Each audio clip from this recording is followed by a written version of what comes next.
Hey guys, welcome to this full course on RPA UiPath. This full course video will cover the core topics of RPA UiPath. RPA is in demand and highly growing field. UiPath is the leading robotic process automation tool for large-scale end-to-end automation. For an accelerated business change, it provides solution for business to automate routine office activities. So if you are interested in RPA and tools like UiPath, then you're in the right place. This video will help you understand the concepts of RPA UiPath. So here is the list of topics covered. We'll first understand what is RPA. Then look at the top 10 reasons to learn robotic process automation. We will see some of the real-time RPA examples, followed by which we will look at the comparison between RPA tools like UiPath, Automation Anywhere, and Blue Prism. Proceeding further, we will understand what is UiPath, and then learn how UiPath is installed in the device. Then we will see the UiPath tutorial for beginners, followed by which we will go through UiPath Orchestrator, UiPath Robotic Enterprise Framework, UiPath Web Automation, and then we will see Excel automation in UiPath as to how Excel is used in UiPath. Lastly, we will see RPA developer salaries, skills, resume, roles and responsibilities. And finally, UiPath interview questions that will help you crack the interview with ease. I'm sure you're excited to begin with full course. But before we begin, make sure you have subscribed to our YouTube channel and clicked on the bell icon so you never miss an update from Simply Learn. So without wasting any further time, let's get started. This is Jim. He is an accountant in a multinational company. He handles several invoices and other financial records like monetary transactions, liabilities, checks, and ledgers on a daily basis. One of his tasks is to copy all the relevant information from these invoices, such as the name of the company, invoice ID, and date of processing into a spreadsheet, and mail the sheet along with other financial reports to his superiors by the end of the day. As any prompt employee, he transfers all the information to the sheet, attaches the reports, and sends them over to his boss via email every day. But over a period, he starts finding this task to be time-consuming and repetitive. Frustrated, Jim looks for a way to reduce the time and effort it takes to complete the task. And voila! He stumbles across robotic process automation, aka RPA. Using robotic process automation, he builds a simple bot that extracts information from several invoices into an Excel sheet, attaches all the necessary financial reports, and sends them over to his superiors via email at a specific time every day. So, what exactly is robotic process automation? Robotic process automation, RPA, is the use of software with artificial intelligence and machine learning capabilities to handle high-volume repetitive tasks that previously required humans to perform. Some of these tasks include addressing queries, making calculations, maintenance of records, and performing transactions. There are several misconceptions about RPA. RPA is not a humanoid robot. It does not have a physical form and no resemblance to humans. RPA cannot replace humans or replicate human cognitive functions. It does not have a brain of its own, and cannot perform logical or critical thinking as humans do. The working of RPA includes 4 crucial phases. 1. The planning phase typically involves gathering the processes to be automated, identifying the test objects, and finalizing the implementation approach. 2. The development phase includes the creation of automation workflows as per the agreed plan. 3. Deployment and testing is a vital phase, since it uncovers any unexpected outages and ensures a bug-free product. 4. Lastly, there's the support and maintenance phase, which ensures that the product is continuously updated with smooth deployment across the user base. To meet the objectives of RPA, tools are used. These RPA tools are software applications that can configure tasks and automate them. Some of the popular RPA tools in the market are UiPath, Automation Anywhere, Blue Prism, WorkFusion, Pega, and Redwood, among others. When it comes to quality, RPA ensures consistent, error-free output, leading to reduced operational risks. This, in turn, improves customer satisfaction. In the area of delivery, RPA can help decrease the average handling time and this enhances the customer experience and ensures 24/7 business continuity. With respect to cost, according to NASSCOM, domestic businesses can reduce the cost by up to 65% through RPA. It offers a higher ROI by driving positive returns within quarters as opposed to years. Other advantages of RPA include reduced training costs, minimal utilization of IT resources, and easier software migration. Today, many domains and industries like banking and finance, IT integration processes, human resources, insurance agencies, marketing and sales, and customer relationship management readily deploy RPA. RPA service adoption has been showing tremendous growth since 2016 and will continue to increase beyond 2020. According to McKinsey's research, knowledge and work automation could have an economic impact of $5 to $7 trillion by the year 2025. It will impact more than 230 million knowledge workers, which constitute 9% of the global workforce. Any company which is labor-intensive, where people are performing high-volume, high-transaction functions, stand to benefit the most with RPA adoption, boosting their capabilities and saving money and time. Now that we've discussed what RPA is and isn't, here's a question for you. Which of the following is not an RPA use case? 1. Email query processing. 2. Data extraction. 3. Image recognition. 4. Payroll processing. Give it a thought and leave your answers in the comment section below. RPA offers the ability to automate business processes quickly and easily. It paves the way for digital transformation by placing automation tools at the user's disposal. So, what are you waiting for? Get certified and become an RPA developer to build a bright future in the field of automation. 10 reasons why you should learn RPA. But before jumping into it, let me give you a brief insight into what exactly RPA is. Now, do you remember the time you used the digital calculator in maybe your calculus class? It made it so much easier for you to arrive at an answer.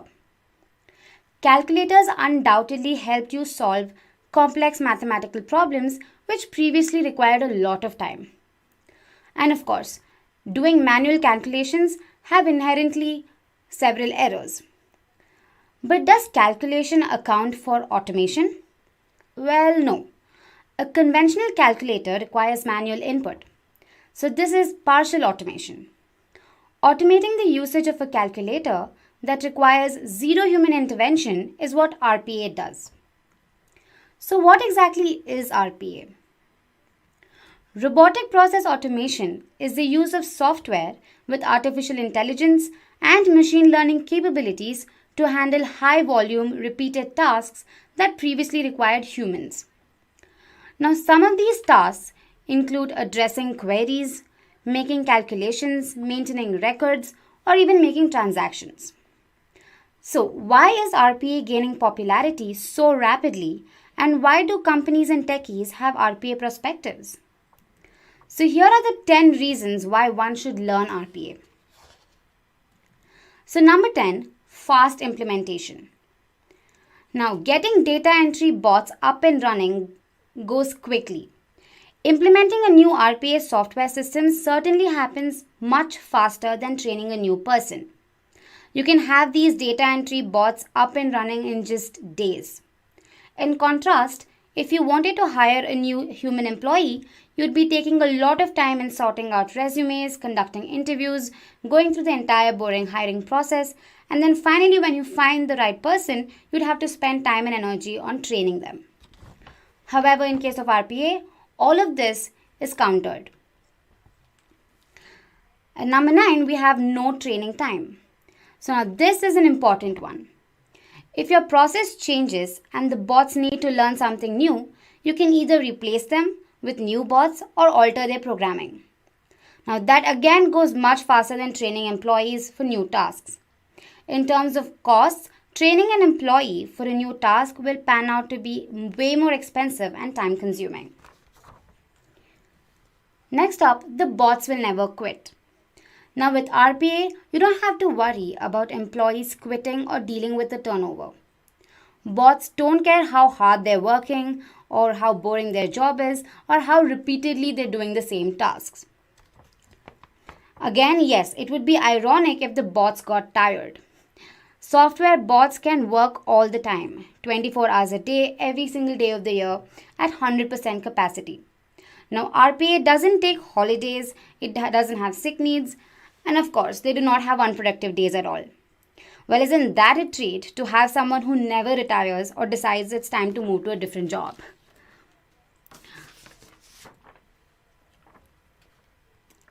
Next up, minimal IT resources. Maintaining software bots requires minimal IT resources.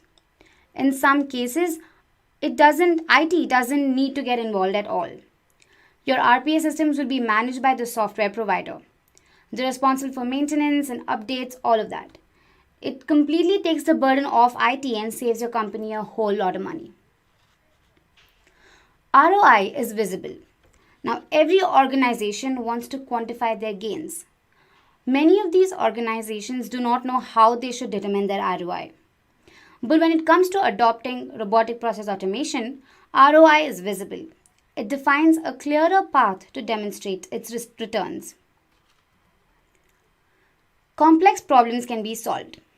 Now, as our data sources and analytical capabilities have grown, so has the time required to build various reports. Robotic process automation system is ideal for solution to solve these types of problems.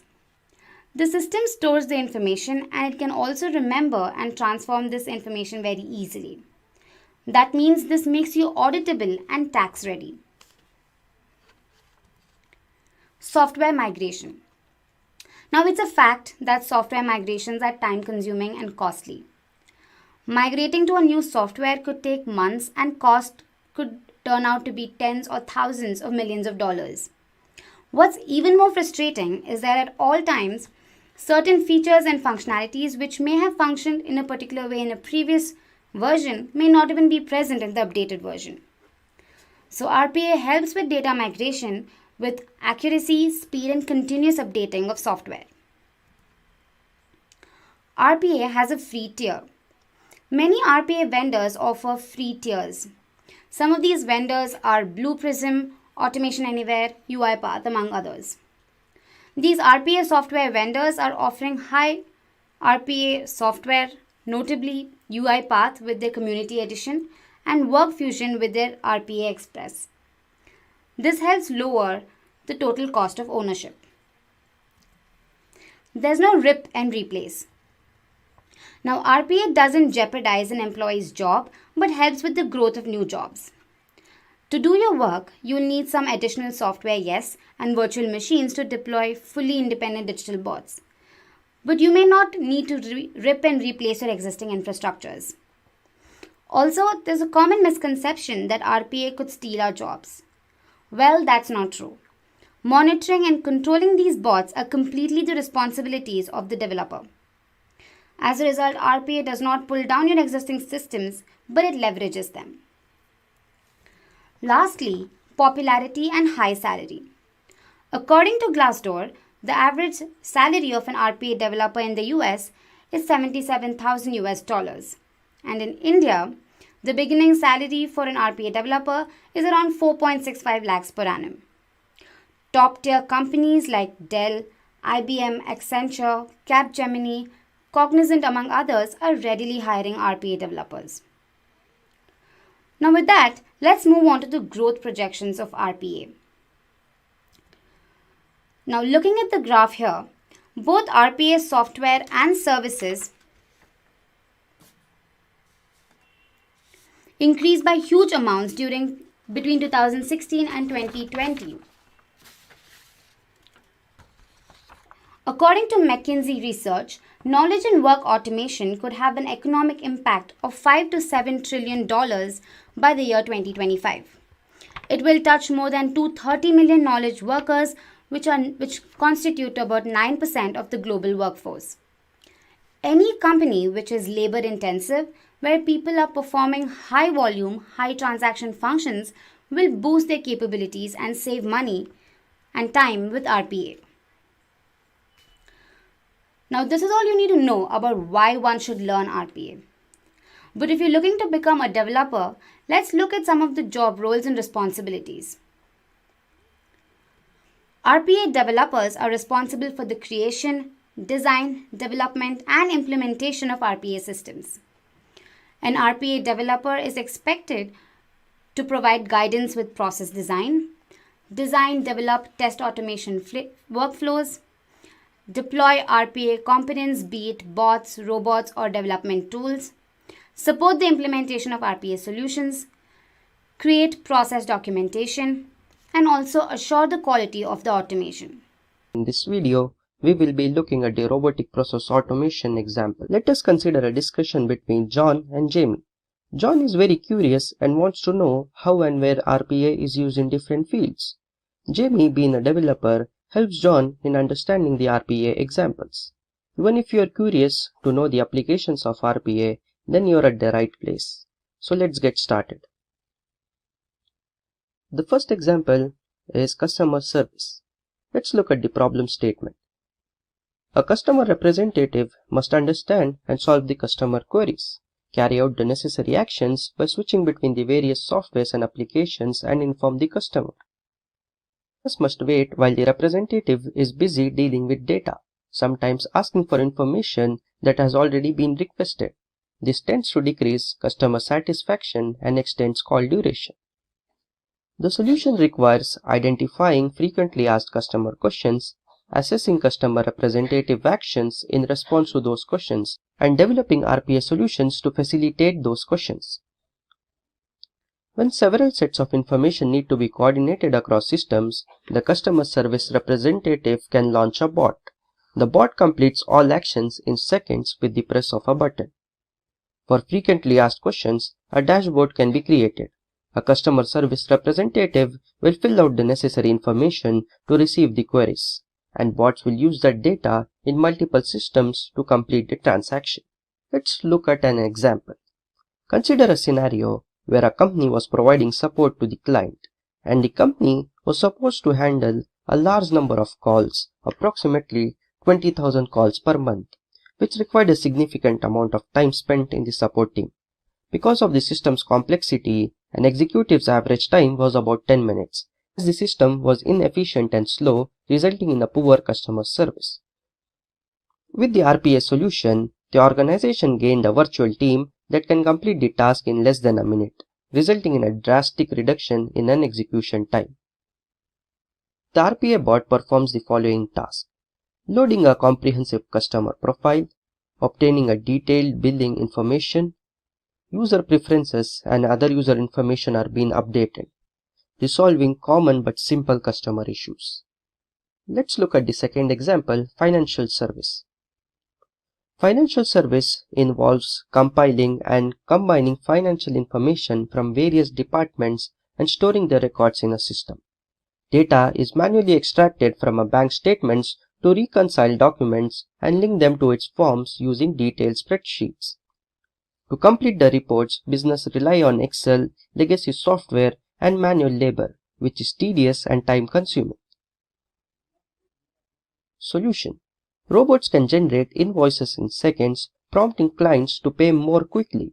RPA in financial services tracks and standardizes and validates payments, processes orders and avoids errors, and is always on top of things. Such a disciplined assistant makes the customer's experience less stressful, adding value to the service provider. RPA in finance eliminates the need for endless email correspondence and ensures a smooth payment approval process, matches invoices to responsible parties, and sets deadline reminders.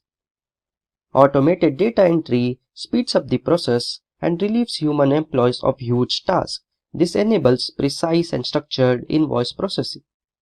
Consider a financial service company that's having difficulty extracting data from financial documents efficiently and accurately in order to generate ratings. Using RPA, company implemented an application that recognized and processed data. This enabled the client to quickly and cost-effectively automate.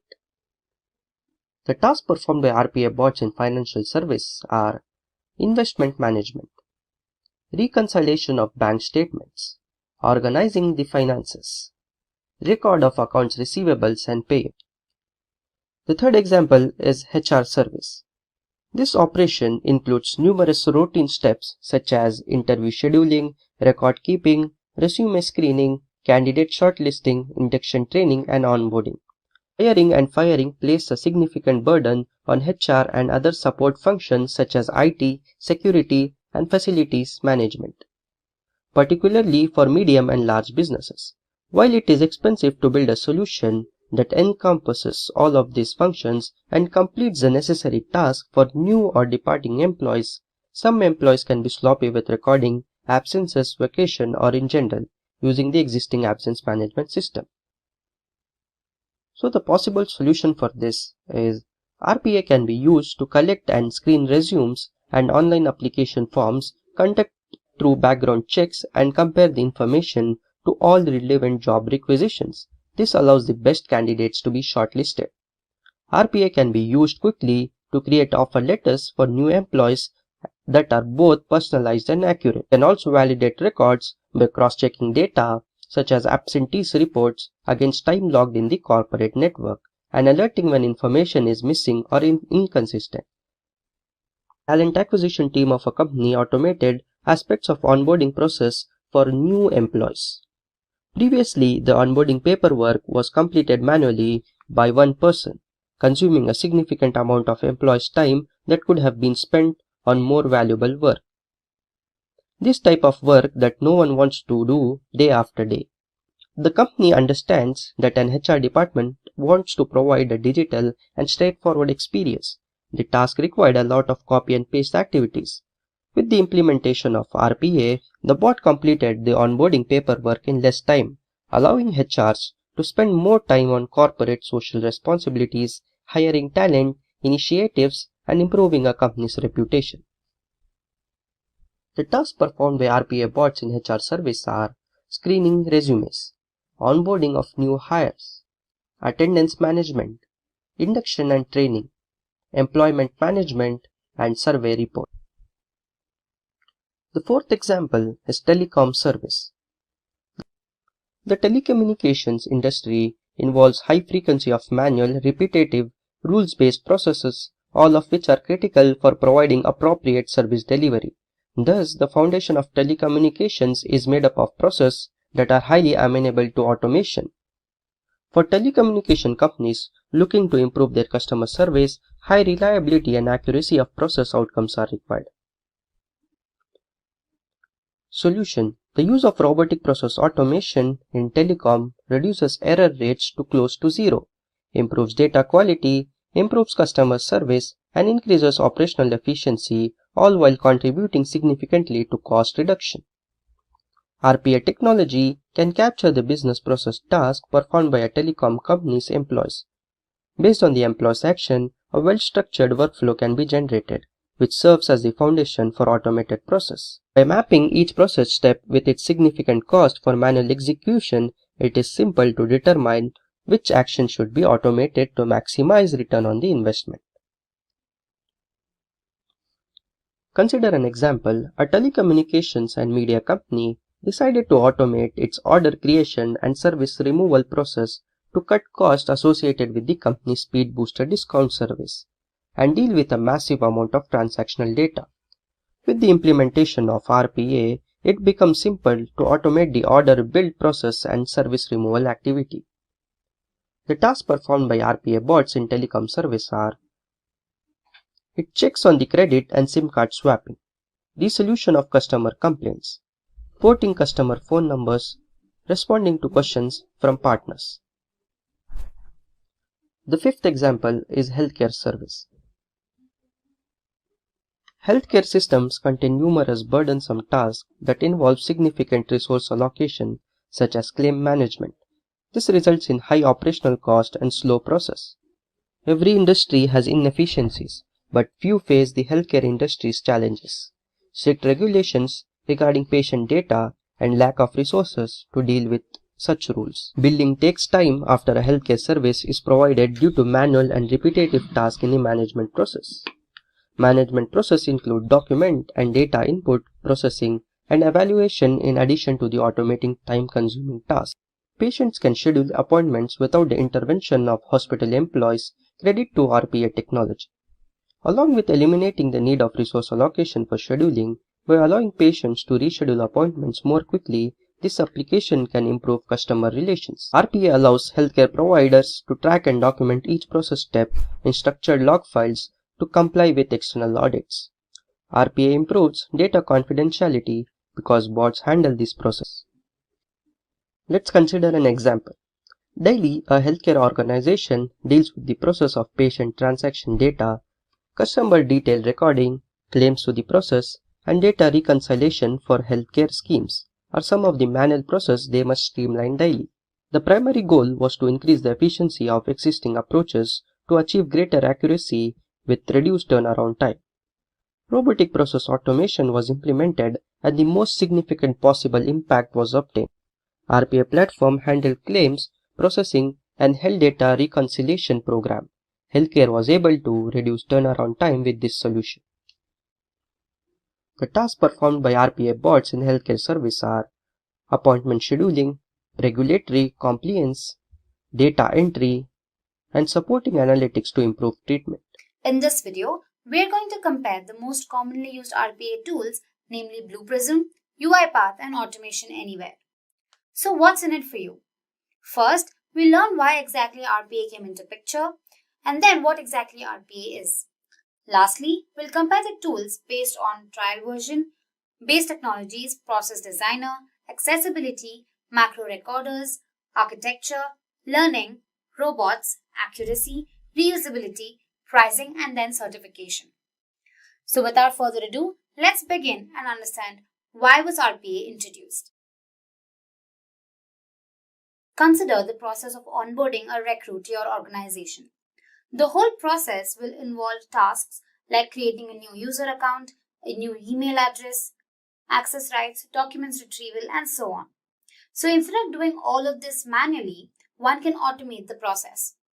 So with RPA, the user can automatically activate a template for the onboarding workflow. RPA can help assess, prepare, and create new joinee data, initiate mailing of offer letters, and streamline the information across different systems. So what is RPA? Robotic process automation is the use of software with artificial intelligence and machine learning capabilities to handle high-volume repeated tasks that previously required humans to perform. Now, some of these tasks could include addressing queries, making calculations, maintaining records, or even making transactions. Now, RPA tools are the software through which one can configure tasks that are to be automated. So some of the widely used tools are UiPath Studio, Automation Anywhere, Blue Prism, WorkFusion, among others. Now, assuming you have a basic understanding of RPA, let's go on and compare the popularly used tools. First up is trial version. Every tool generally offers a trial version for its users to get acquainted with the tool. This helps the users understand the tool better and decide if they want to proceed with using the tool. Blue Prism offers a free trial version. It's available in two options, either on the cloud or on the local computer. UiPath also offers a free edition. Both trial and license versions are available. Automation Anywhere offers a free community version, and both trial and license versions are available.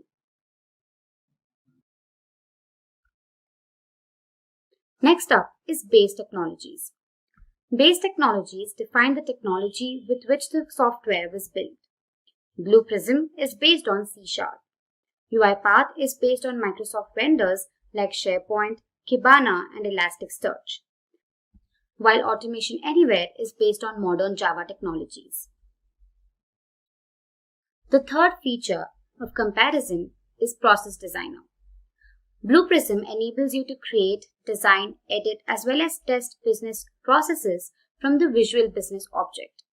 Now, a VBO is like an adapter provided by Blue Prism for communicating with an application.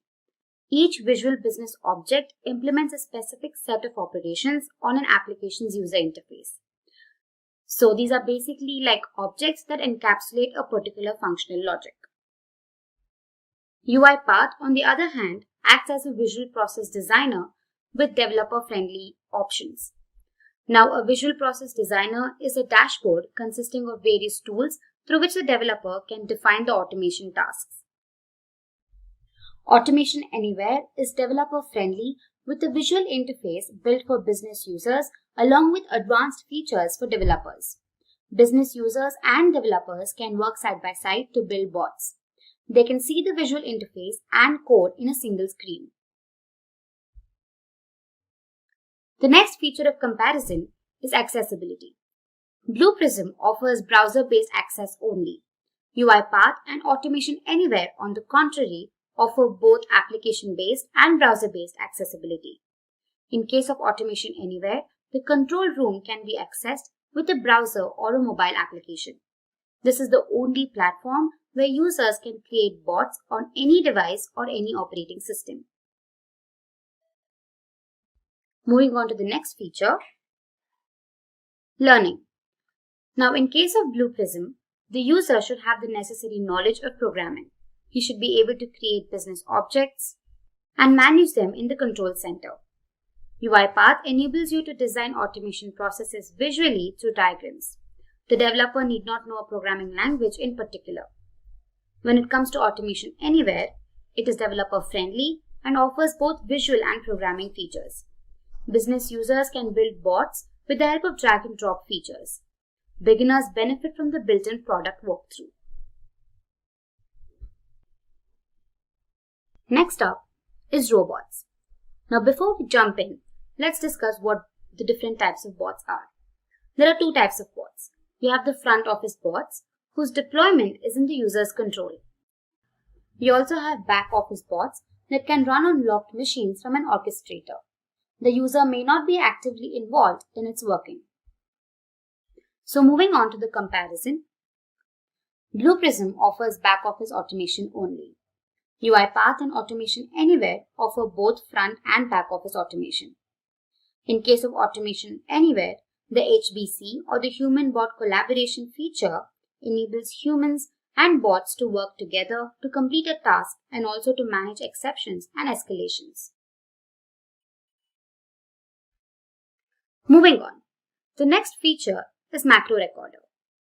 Now, the Macro Recorder allows you to record keyboard activities and mouse events to generate automation scripts. These activities are arranged based on the order or sequence of actions being performed on the screen. So moving on to the comparison, Blue Prism does not use a macro recorder. UiPath makes use of a macro recorder to enable fast process mapping.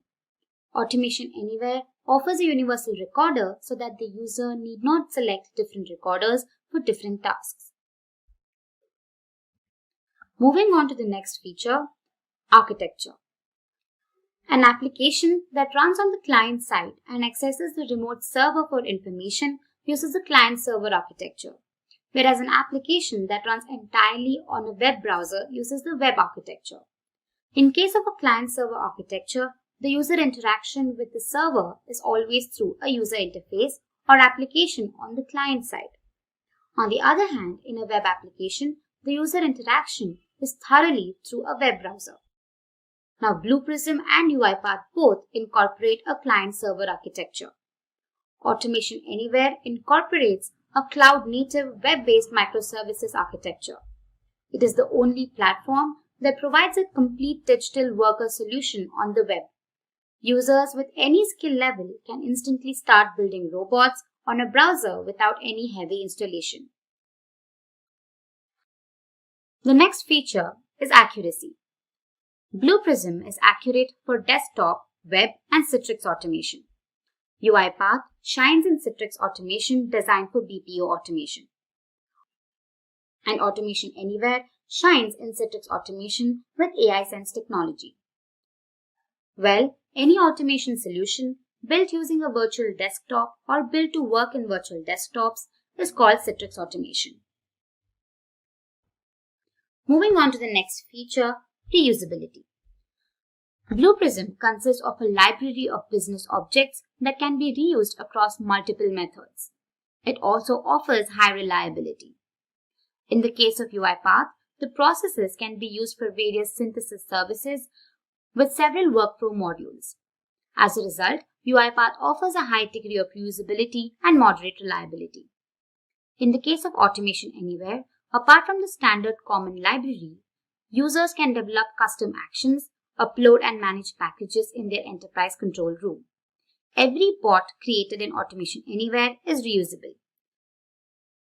The bot store has hundreds of pre-configured bots and digital workers to kickstart a user's RPA journey. Next up is pricing. Blue Prism has a high cost of acquisition. It also offers restricted training. UiPath offers effective, pleasant entry-level pricing. Automation Anywhere offers attractive entry-level pricing.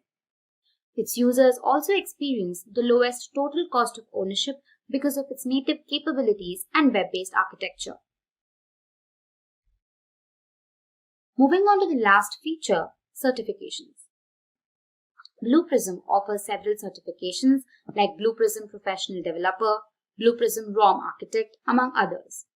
UiPath provides free online training and certification programs like RPA Developer Advanced Certification. Automation Anywhere University offers free online training and certification programs for both students and advanced practitioners. Professionals can also avail job role-specific certifications. There are several RPA tools in the market today. However, Blue Prism, Automation Anywhere, and UiPath are leading the market. Let's get started with what is UiPath. UiPath is a robotic process automation tool for large-scale end-to-end automation. For an accelerated business change, it provides solutions for business to automate routine office activities. It uses a variety of methods to transform tedious tasks into automated process. Daniel Dines and Marius Tirca, Romanian entrepreneurs, founded UiPath in Bucharest in 2005. The first UiPath desktop automation product line was launched in 2013, giving business RPA tools to automate manual and repetitive back-office tasks. Let's look at the features of UiPath. Drag and drop workflow. The user of UiPath will develop visual process steps by dragging and dropping related tasks onto the graphical workspace. Then with the user interface properties, they can transform those process steps into a visual workflow. Users may also use the recorder wizard in the UiPath tool to build web-based or application workflows. The next feature is record and playback. The user can use this function to record actions and transform them into automated process series. UiPath has the following types of recording options. Basic recording. It focuses on automating single tasks and is commonly used to develop each activity's complete selector. Desktop recording. It can be used for a variety of actions as well as actions development. Web recording. It is a common tool for viewing and recording web page activities. Citrix recording. It is very widely used for recording stuff like pictures and virtualized environment automation. Next we have inbuilt activities in UiPath. UiPath comes with over 300 built-in activities covering a wide range of process automation and application integration design tasks. These activities are found in the Activities pane, which covers most design tasks such as data extraction, data entry, and automation. Next we have advanced scraping options. Scraping data from web pages and applications is easier with UiPath screen scraping. Furthermore, the data screen scraping wizard helps in scraping of data with a repetitive structure. Scraping solution works flawlessly with any program, including .NET, Java, Flash, PDF, Legacy, and SAP. Next we have high security and robustness. We can create super smart durable robots with UiPath. With a simple visual canvas, everyone in the company can use bots. UiPath offers high security auto login functionality to run the bots and operates with a locked screen, allowing automated process to run in complete privacy. Let's look at the components of UiPath. The first component we have UiPath Studio, UiPath Robot, and UiPath Orchestrator. Let's look at them one by one. This is how a UiPath Studio looks like. UiPath Studio is a user-friendly interface inside the tool that allows user to visually plan and design various automation processes through diagrams using drag and drop functionality. These diagrams are merely a structural reflection of specific tasks that must be completed. This is the activity pane in the UiPath Studio. It consists of project, activities and snippets. This is the ribbon tab. It consists of saving options, opening new files, debugging files, recording screen scraping, data scraping and many more. We will explore this in the demo section. Next we have output pane where output is being displayed.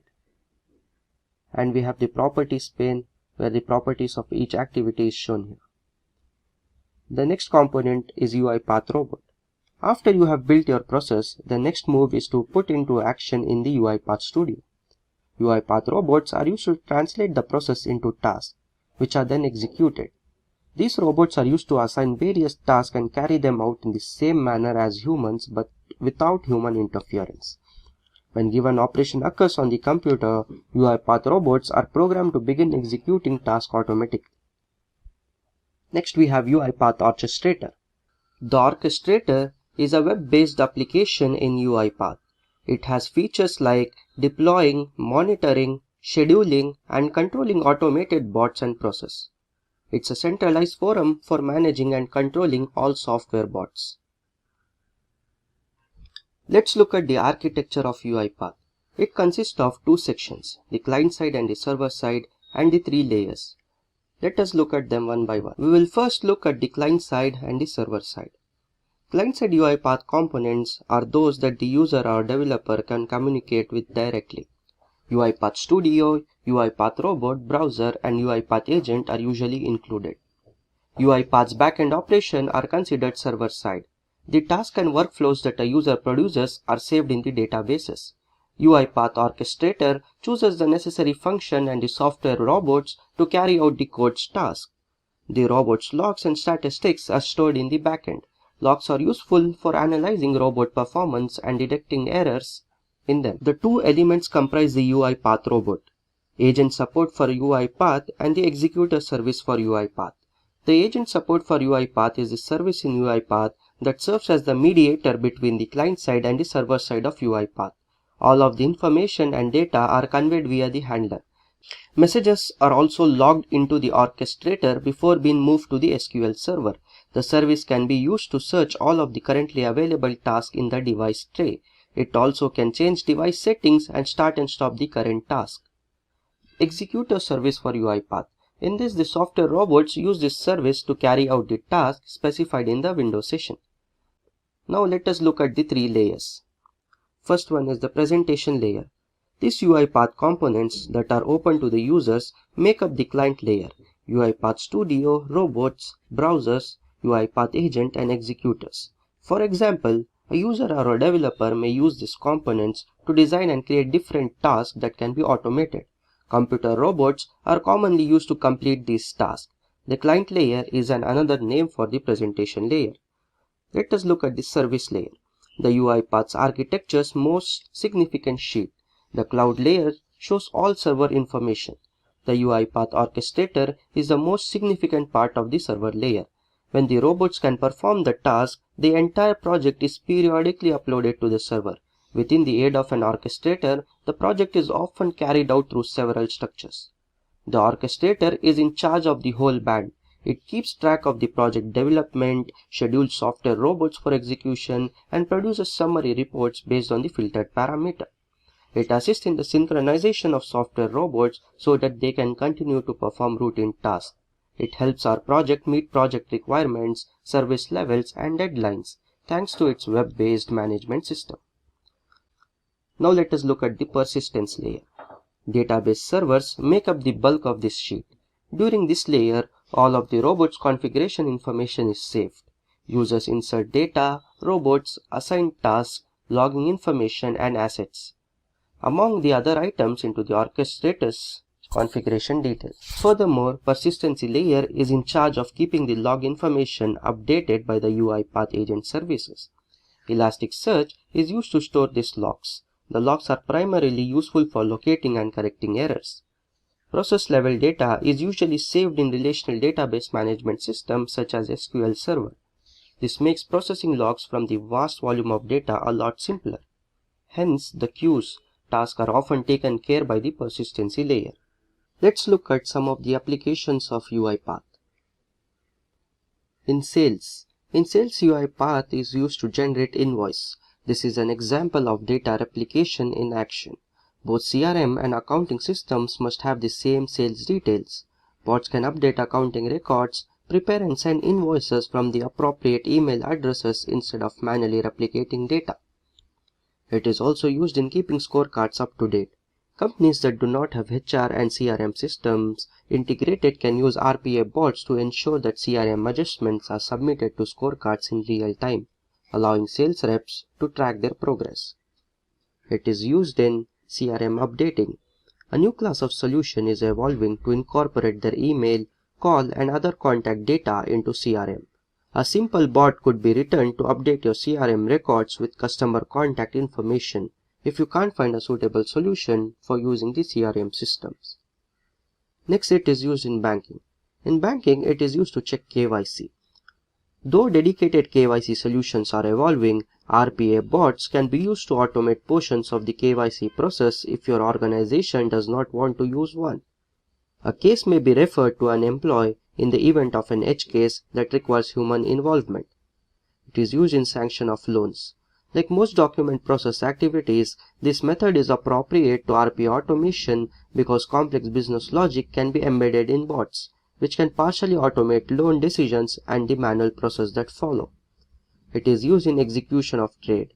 RPA bots may be useful in situations where legacy systems are incapable of storing complex limit orders. However, this is more a band-aid solution. In the long run, switching to a sophisticated and competent trading system will certainly be a smart investment, considering how it could increase trading and minimize trader workload. Next, it is used in healthcare. In healthcare, it is used for appointment scheduling. The RPA bot makes appointment for patient based on their diagnosis, doctor availability, location, and other factors such as financial statement and insurance details. It is used in supporting analytics to improve patient treatment. RPA bots may collect a variety of medical information. RPA bots, for example, can use patient data to a third-party healthcare analytics provider to provide more reliable diagnosis and better patient care without violating any confidentiality regulations. Let's look at the benefits of UiPath. Increase productivity. UiPath automates with quick speed and accessibility. Consider an RPA bot that allows a worker to produce a monthly report in 20 minutes instead of manually taking 4 hours. The company's productivity could increase as a result of process automation. Next, we have high efficiency. RPA software does not need a break. It can operate 24 hours a day. A single RPA robot may replace 2 to 5 full-time workers. If not more, robots can do the same amount of work in less time or more work at the same time than humans. Customer experience. In RPA-adopted business, routine and repetitive and boring tasks are assigned to robots, allowing employees to focus more on customer service. Company may meet consumer needs with the help of professional and knowledgeable employees. Highly secure. There is no risk of information leakage from one component to another because it performs single tasks. As a result, data access is strictly monitored and reported. Cost effective. UiPath has minimal operating cost and more efficient use of IT resources. Let's look at the top companies hiring UiPath developers. Infosys, IBM, Deloitte, EY, KPMG, Tata, Tech Mahindra, and Capgemini. Let's look at the salary trends for UiPath developers. The average pay scale for a UiPath developer in India is 5,45,000 rupees. UiPath developer salary ranges from 362,000 rupees to 1 million. In USA, the UiPath developer salary ranges from $58,000 to $107,000, and the average salary is $76,000. Let's look at a demo. Consider a scenario where you have multiple Excel files you want to combine the data in single file. In this demo, we will merge 2 Excel files into a single Excel file and send it over an email. Let's create automation to merge 2 Excel files using UiPath. From here, we can open a new project or existing project stored locally or on version control system. With a click, we can open a new project or create a new project from a template. UiPath offers many templates depending on what you are trying to do. For now, let us start with a blank project. So we'll open a blank project here. So we'll open a main workflow. Then we'll go to new and select a new sequence. We can do it using a flowchart as well, but for now I'll show you doing a sequence. So we'll open the sequence and we'll name the sequence. Since we are merging two files, I'll name it as merging files and I'll create it. So we'll go to the activities pane. Firstly, we need to drag and drop a read CSV activity. So search for read CSV. So drag and drop read CSV activity. Since we are using two Excel files, so we need two read CSV activities. And read from the file, we need to select the file location. So we'll select the file location, sample CSV file 1. And at the file 2, we'll select another file location, sample CSV file. At the output side, we'll create a variable and name it as sl underscore file 1.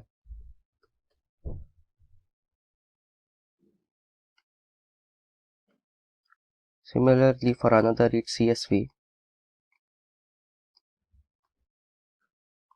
we'll create a variable and name it as sl underscore file 2. So this much is done. Now we need an assign activity. So we'll search for assign activity.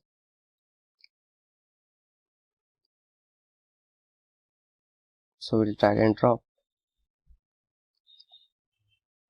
Assign activity has two parameters, to and enter an expression. So in the to, we'll create a variable,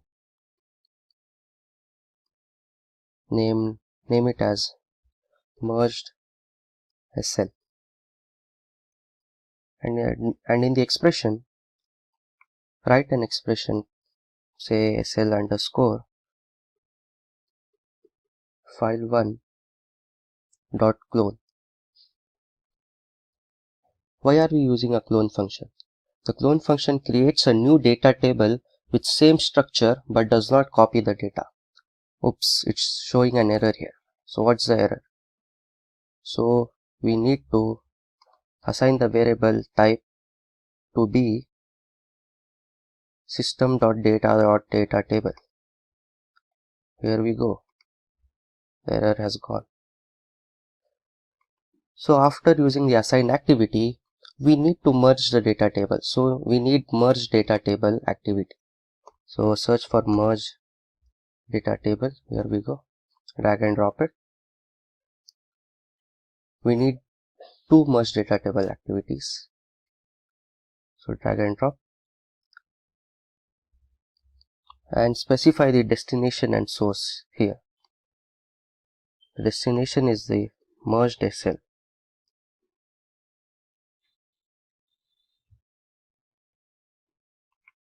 And the source is the SL underscore file 1 for the first data merge table.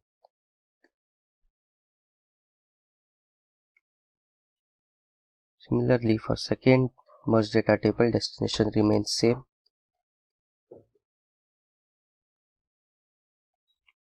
Source will change to SL underscore file 2.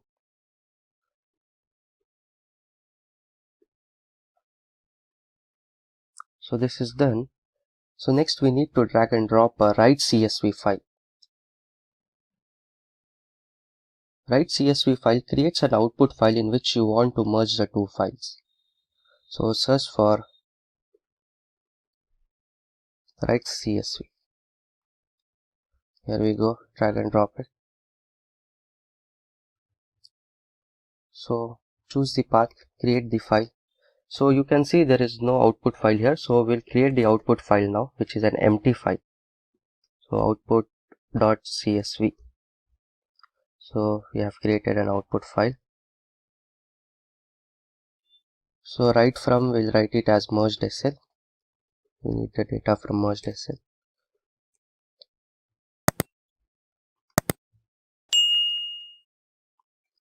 So the output file is created. So now we need to send the file over and mail. So for that we need to drag and drop a get password activity. So we'll search for get password activity. Here we go. Drag and drop it. And once you get this get password activity, enter the password here. Enter your password, email ID password. So there is a prerequisite when you use get password. To receive a mail, go to your Google account. In Google account, go to your security option, and in security there is an option called less secure app access. Turn that on. I'll repeat, turn on the less secure app access. Okay. Once the get password is done, go to the result section. In the result section, right click and create a variable. Name it something, maybe SSS. So I've created a variable there. So we need a last activity now. That is SMT mail message. SMTP mail message. Drag and drop it.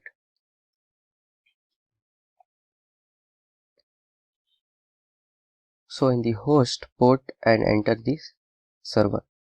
So the server, you have to enter it as smtp.gmail. All should be in the double quotes. smtp.gmail.com, and enter the port number as 587 and enter your email ID here, which is your own email ID. I'll enter mine. Once you enter the email ID, enter the password what we had created.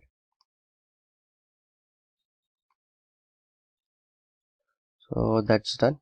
So enter the email ID here. Enter the subject whatever you want. So I'll enter it as merged data, merged Excel files. Enter the body. So we'll attach the file. So what is the file which we are attaching here? So we are attaching the output file. What we have named it as output.csv file. So that's it. We'll run the program. We'll run the code. Sample execution has started. And within the 10 seconds, sample execution has ended. So we'll go and check if we have received the mail. So this is my email ID. Here we go. We have received the email here. Let's open this. Let's open the output file. Here we go. You can see the data is being merged. And if you go to the file where the documents were stored, here you go. These were the two files, the sample file 1 and sample file 2, and this is the merged file which was created. Let me show you the sample file 1 and sample file 2. So this is the sample file 1 with 10 rows, and this is sample file 2 which also has 10 rows. So this is file 2 with 10 rows and file 1 with 10 rows. And here we go. This is the output file which has both 10 rows merged here. Here we go. It is sent over and mailed. In this video, we will be looking at the installation of UiPath. So let us see the requirements. We will first look at the hardware requirements.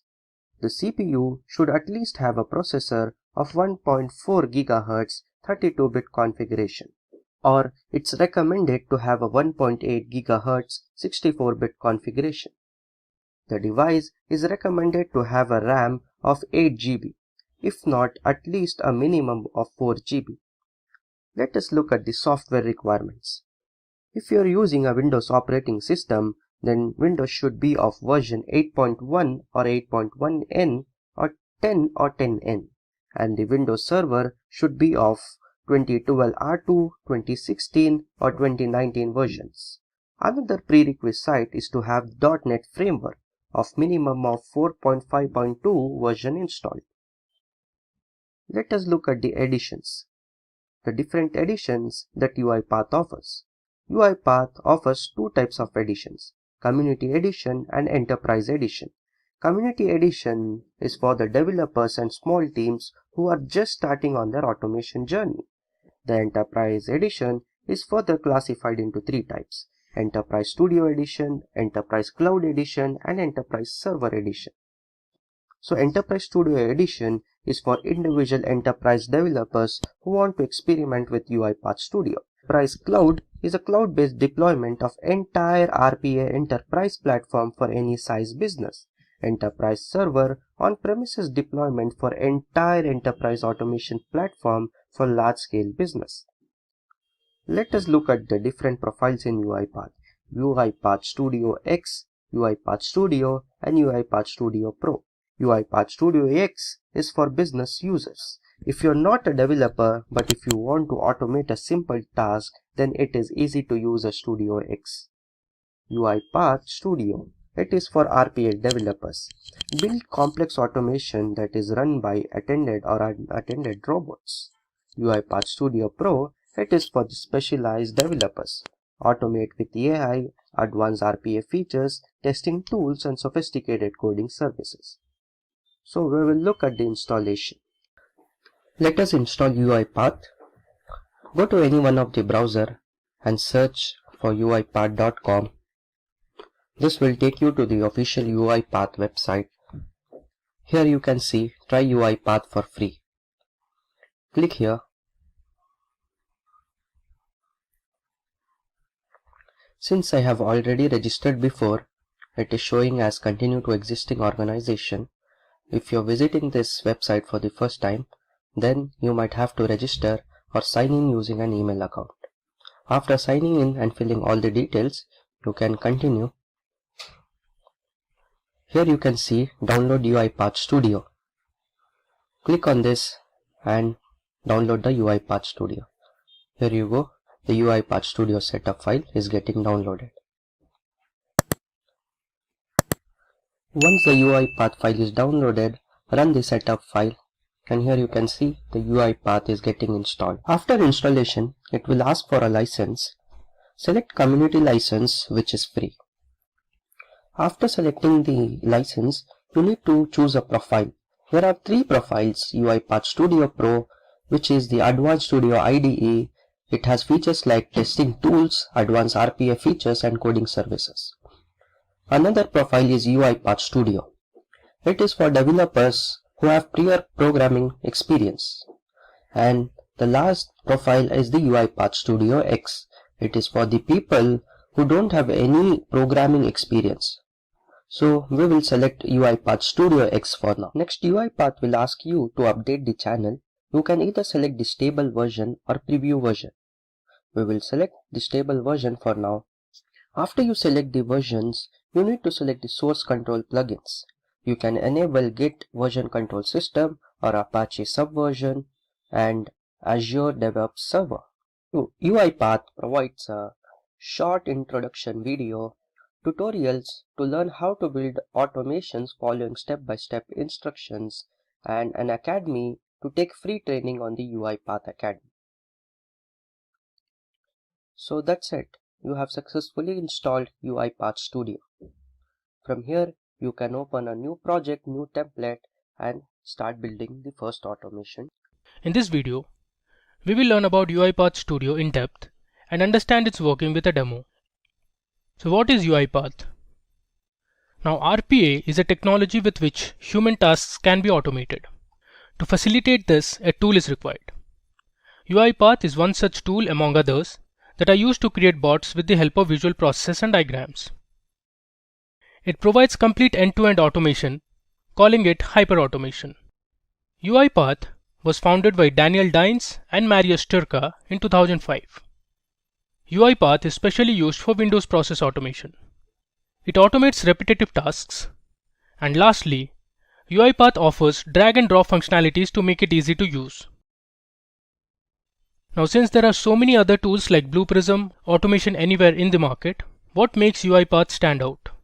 So let's look at the advantages of UiPath. First, UiPath has an activity library. This library has several built-in activities and features like display message, input box, and so on. This improves the customer experience. We will deal with these activities in the demo later. Next up is security. RPA deals with a variety of information like credit card numbers, financial information, and passwords. UiPath offers extensive security since all the information can be encrypted and stored on a centralized server. Up next, we have recorders. So UiPath uses a micro recorder to record the user actions such as mouse clicks and keystrokes. Once the actions are recorded, they can be emulated using emulators for quick automation. Third-party integration. UiPath can be integrated with third-party plugins like IBM Watson and Google plugins. Then we have powerful debugging.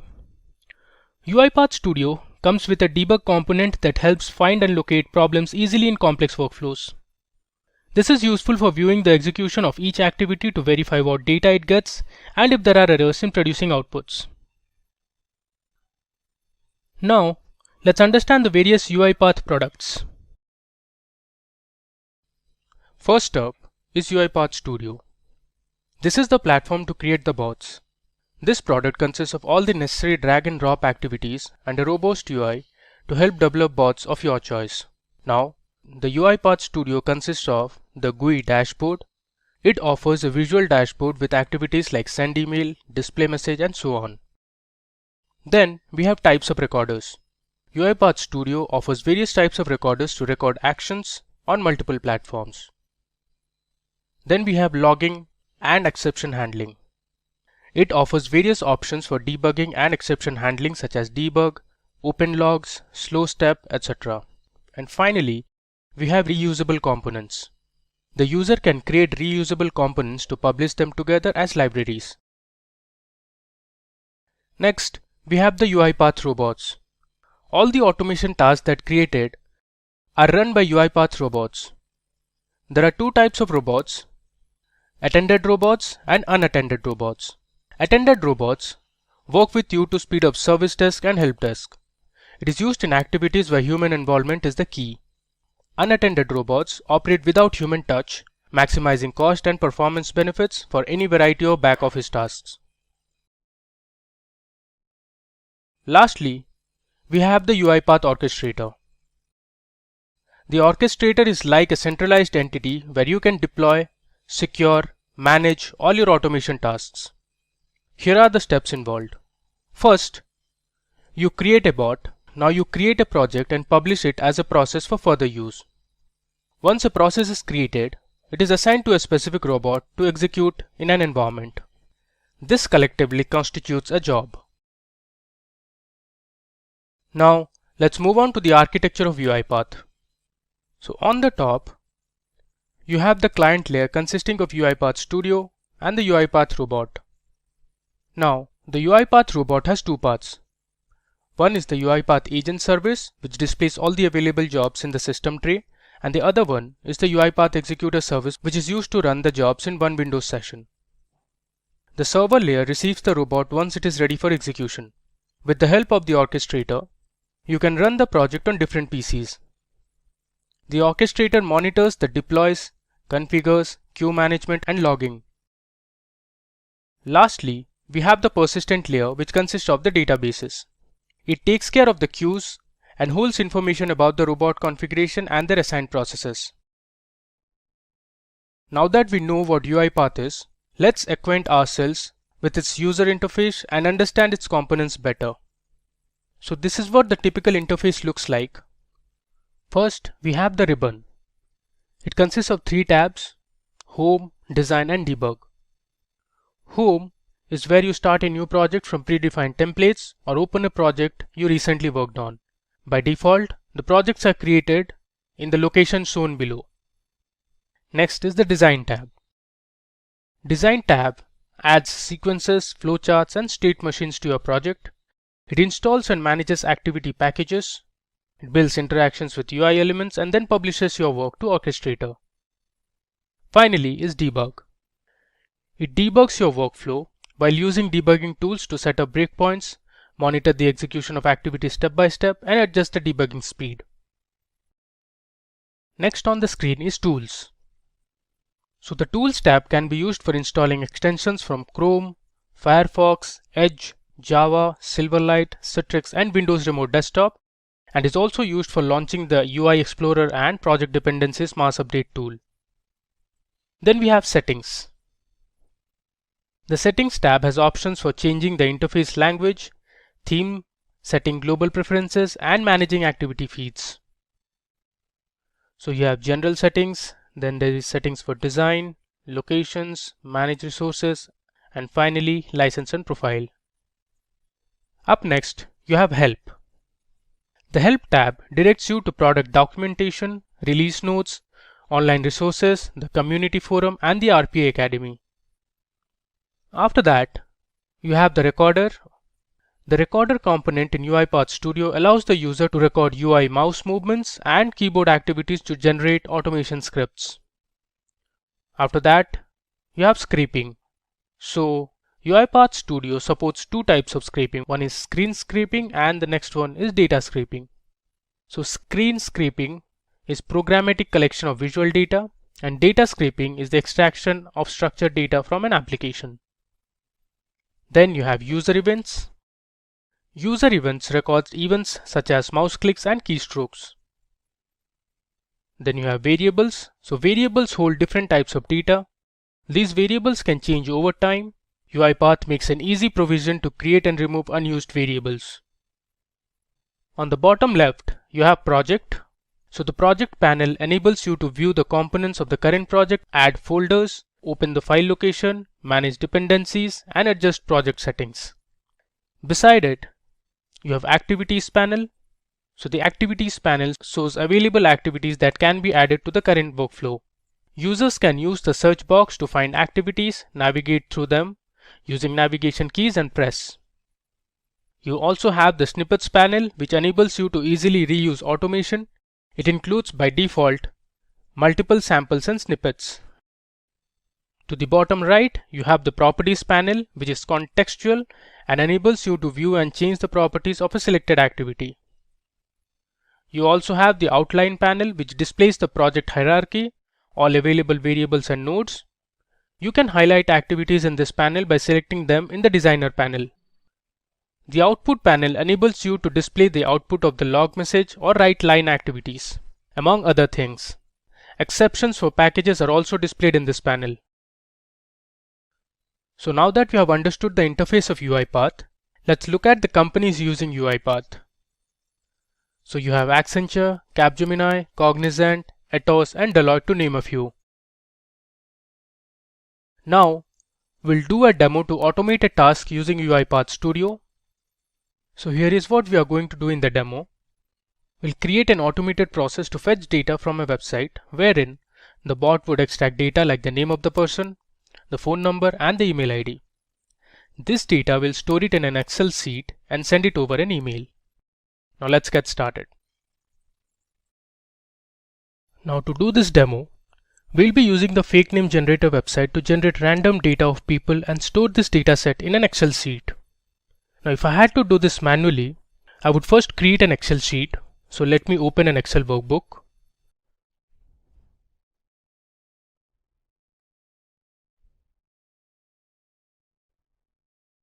I'll create a blank workbook. So this is where I'll put my data if I had to do it manually. So now let me take you to the fake name generator website. So I'll search for fakenamegenerator.com. So this is the website where you can generate fake names. Now, if I had to store this data in Excel, I would manually copy paste each and every detail and paste it onto the Excel sheet. So for that, first I had to create columns like name, then phone number, then email. After that, I had to come back to this and copy each of these fields. So name, if I had to take the phone number, so I would copy this, and similarly for the email address as well.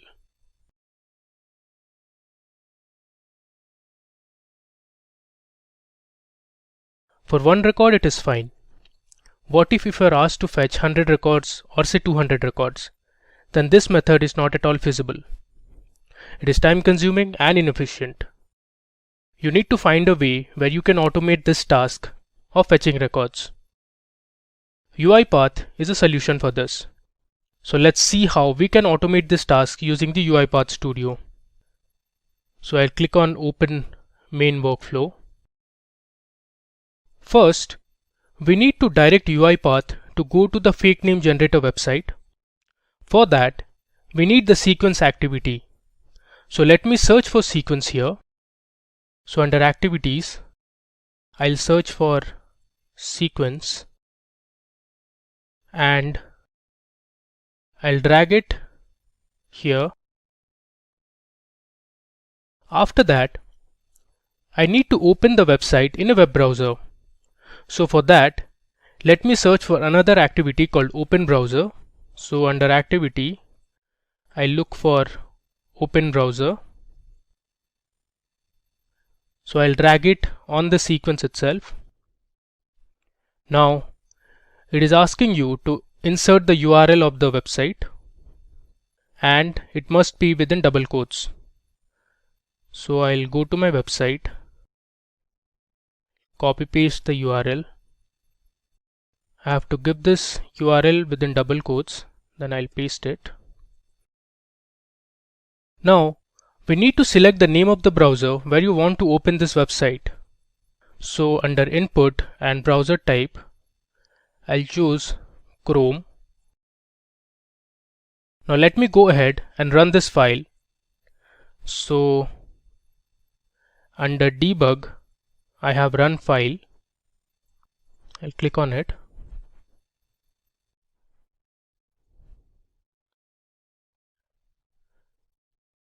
So as you can see, the website is automatically opened in a new window on Chrome. I'll close this. The next step in the process is to tell the program how many records we want to fetch from the website. For this, we will create an input dialog box. So under activities, I'll search for input. So here you get the input dialog box. I'll drag and drop it on the top.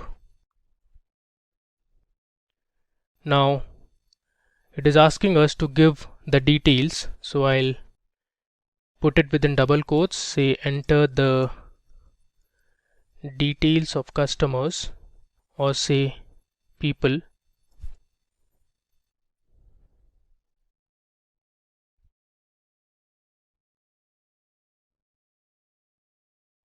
And then here I'll give enter the number of records you want to fetch. Now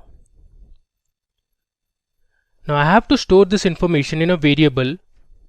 So under variables, I'll create a variable and name it as total, is the total number of records I want to fetch. Similarly, under output result, I'll give the same variable name as total. Now we need to fetch the details a number of times repeatedly, say for 10 times or 20 times or 50 times. To do this operation, I'll be using a do-while loop. So to use a do-while loop, I'll first search for do while,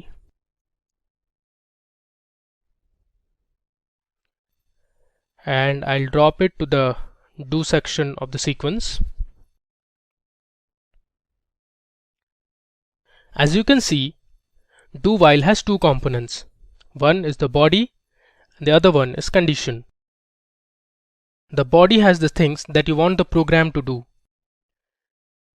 The condition is where you evaluate certain conditions every time when the program has to do a task. So for every step or iteration, it will check if the condition is true or not and go inside the body of the loop. Now for doing this, we need to assign a variable. So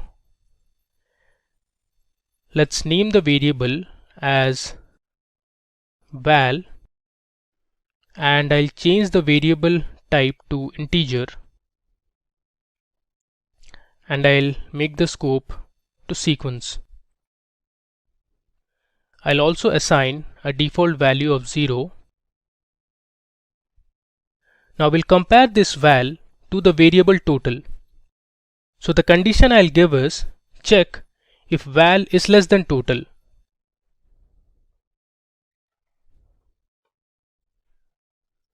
So under condition, I'll give val less than total. So every time the value of val is less than the total, it will keep fetching the records from the website. You can see it has thrown some error. Now this is because our total variable is of type string while the val variable is of type integer. So you can't compare an integer with a string variable. So that would be absurd. We need to convert the total variable to an integer using the cint function. So here itself I'll write cint, which is convert this total variable to integer. You can see the error is gone. The next thing I want to do is, if the value of the val variable is less than total, I'll increment the value of val to 1. So to do that, I'll use an activity called assign. So I'll check for assign and I'll drag it onto the body. So here I'll give val equals to val plus 1. This will make sure the value of val increases by 1 every time there is a new record inserted. It will continue until the value of val no longer matches the total. So the next job is to extract information from the website. To do this, we will use the get full text activity. So I'll search for get full text here, and I'll drag it right below the assign activity. Now you need to select the information which you want. So first I want to get the name. I'll click on the indicate element inside browser and then select the name of the person. So I'll click on this and I'll click on the name. There you go. Now we need to store this name in a variable. So I'll create a variable. So under variable, I'll create a variable called name, and in the output also I'll give the same variable name. Next, I want to fetch the phone number of the person. So I'll again select get full text and I'll drag it here.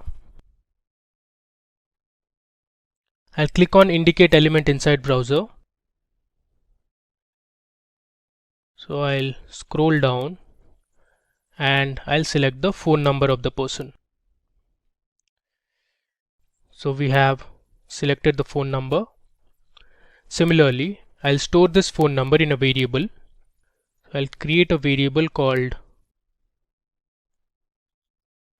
phone underscore number, and the output text box also will give the same variable as phone underscore number. After that, I want to get the email address of the person. So I'll continue with the same drill. I'll select the activity once again, which is get full text, and I'll drag it right here. I'll click on indicate element inside browser, and now we'll select the email address, which is this one. Similarly, I'll store the email address in a variable called email underscore ID, and in the output also we'll give the same variable name, which is email underscore ID.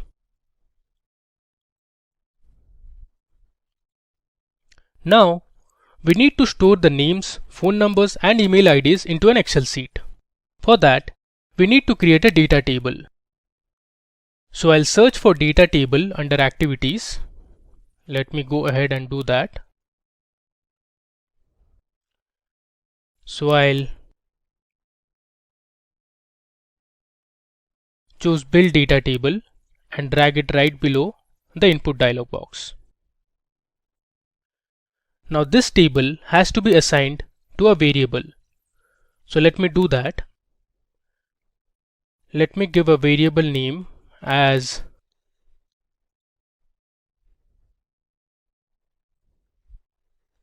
fetch underscore data underscore table. Similarly, in the output also we'll give the same variable name, which is fetch underscore data underscore table. One thing I need to tell you here is we'll change the variable type. So I'll select browse for types and look for data table, which is system.data. I'll drill down and search for data table, which is this one. Click OK. We need to assign the column names to this data table. So let me now do that. I'll uncheck all this and select the columns. So we'll give the first column name as name itself. Click on OK. Select one more column. Give it as phone number. Click OK. And then we need the email address.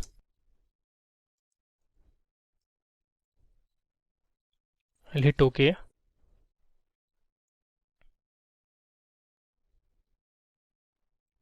So we are done. So first the data table is created, and then we'll write this data to an Excel file. After that, we need to create rows for the data table. For that, I will search for row. Under activities, I'll search for row and I'll select add row. I'll select add data row.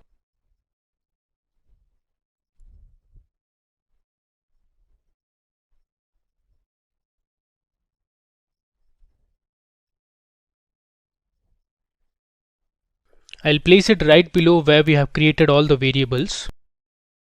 Now I want to add a row for the name, phone number and email address.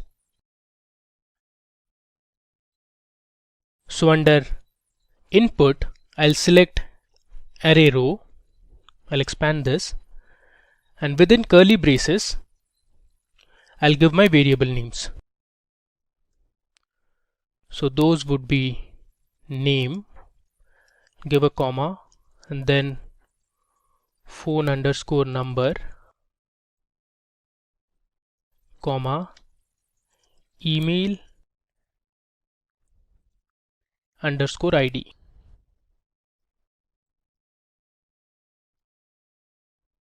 Click OK. I made a mistake. It should be within curly braces. OK. Now to tell the table to which it should write the rows to, we need to assign under the data table name. So under data table, I'll give fetch underscore data underscore table. For every iteration, a record will be added to the table. Then we need to refresh the page to extract the next set of information. So for that, I will add another activity called click and drop it right below the add data row. So under activities, I'll search for click and I'll select mouse click and I'll drop it right below this one. Now we need to indicate where do we want to click from the browser. So click on this, go on top and select generate. So we want to click on generate. Next, I will write the data to a CSV file. So I'll search for write CSV under activities.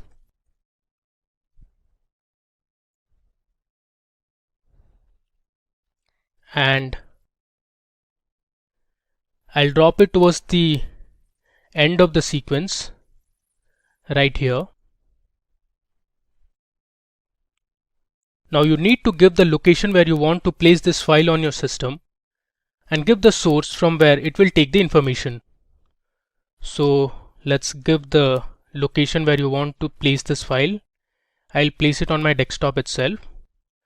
I'll name this as fetch, save it, and for the source I'll give fetch underscore data underscore table.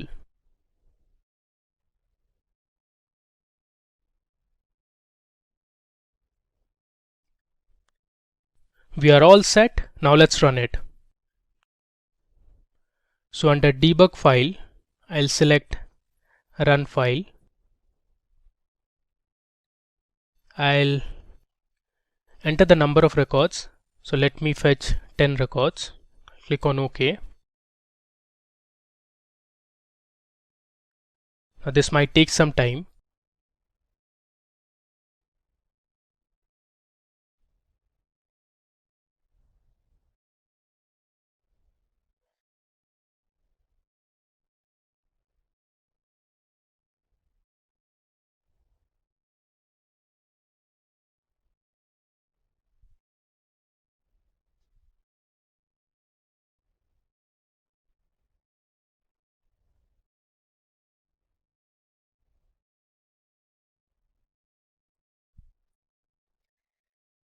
I believe it has run successfully now. Let me check for my CSV file. That should ideally be on my desktop.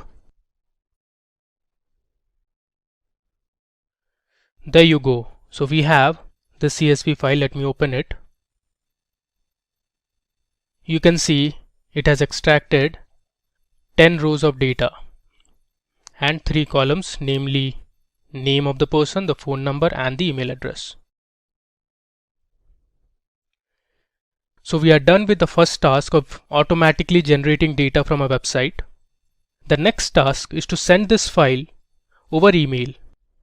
Now to send an email, you need the SMTP activity. So under activities, I'll search for SMTP. I'll drag it right below here.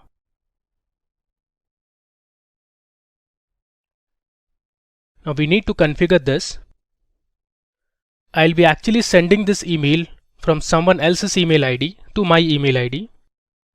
So under to, I'll give my email address, which is within quotes, I'll type abhijit.biswal@ simplylearn.net.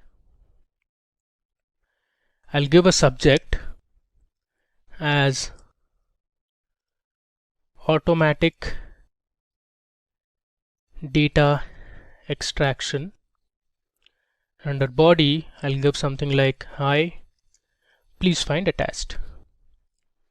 Now we have to attach the file.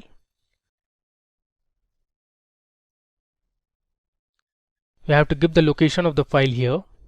So let me go to properties and I'll select this, cancel.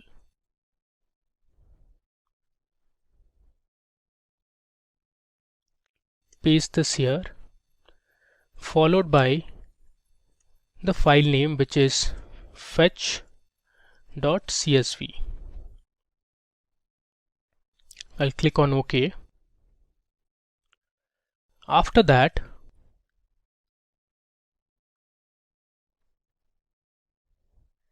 I have to give the host port number, which is 465, and the server name,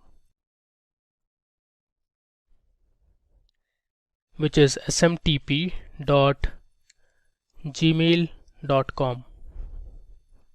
Under logon, I'll give the sender's email ID.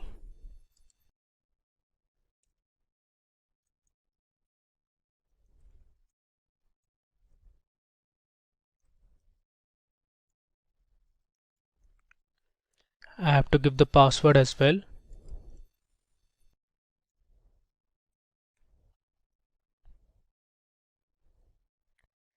Under the receiver, it's my email ID, which is avijit.biswal@simplylearn.net. For the sender, I'll give the email ID as chinmay.deshpande@simplylearn.net, and I'll give a dummy name, is Chinmay.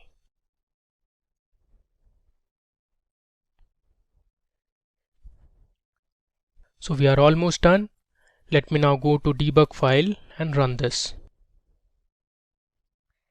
It is asking to enter the number of records. I'll give 5. Click on OK.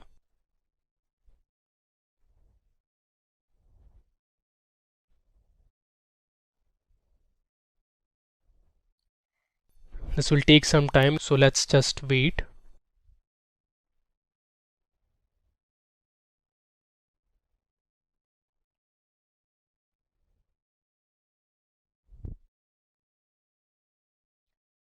So we have successfully run our program. Now let me check my inbox if I have got any mail from Chinmay. So there you go. I have got this email, and below you can see the fetch.csv file attached, and it has 5 rows. What is UiPath Orchestrator? UiPath Orchestrator is a web application that allows you to orchestrate the execution of repetitive business process by UiPath robots. Orchestrator manages the creation, monitoring, scheduling, and controlling of automated bots and process. It serves as a point of integration for third-party solutions and applications. It's a centralized forum for managing and controlling all software bots. It can manage the entire robot fleet. Let's look at the orchestrator capabilities. Provisioning. Provisioning establishes and maintains the connection between the robots and the web application. Deployment. Deployment ensures that the correct package versions are delivered to the assigned robots for execution. Configuration. Configuration looks after the maintenance and delivery of the robot environments and process configuration. Queues. Queues ensures that the workload is distributed automatically across robots. Monitoring. Monitoring manages user permissions and keeps track of robot recognition details. Logging. Logging logs are stored and indexed in a SQL database. Interconnectivity. Interconnectivity functions as a centralized contact point for third-party solutions or applications. Let's look at the orchestrator use cases. The strength of UiPath Orchestrator comes from its ability to control the entire robot fleet. Let's look at the different use cases. The first is attended. This type of robot is activated by user events and operates at the same workstation as a human. Orchestrator is used with attended robots to provide a centralized process deployment and logging medium. Unattended. In virtual environments, robots can run unattended and automate a variety of processes. The orchestrator is in charge of remote execution, control, scheduling, and support for work queues in addition to the attended robot capabilities. Studio or Studio X.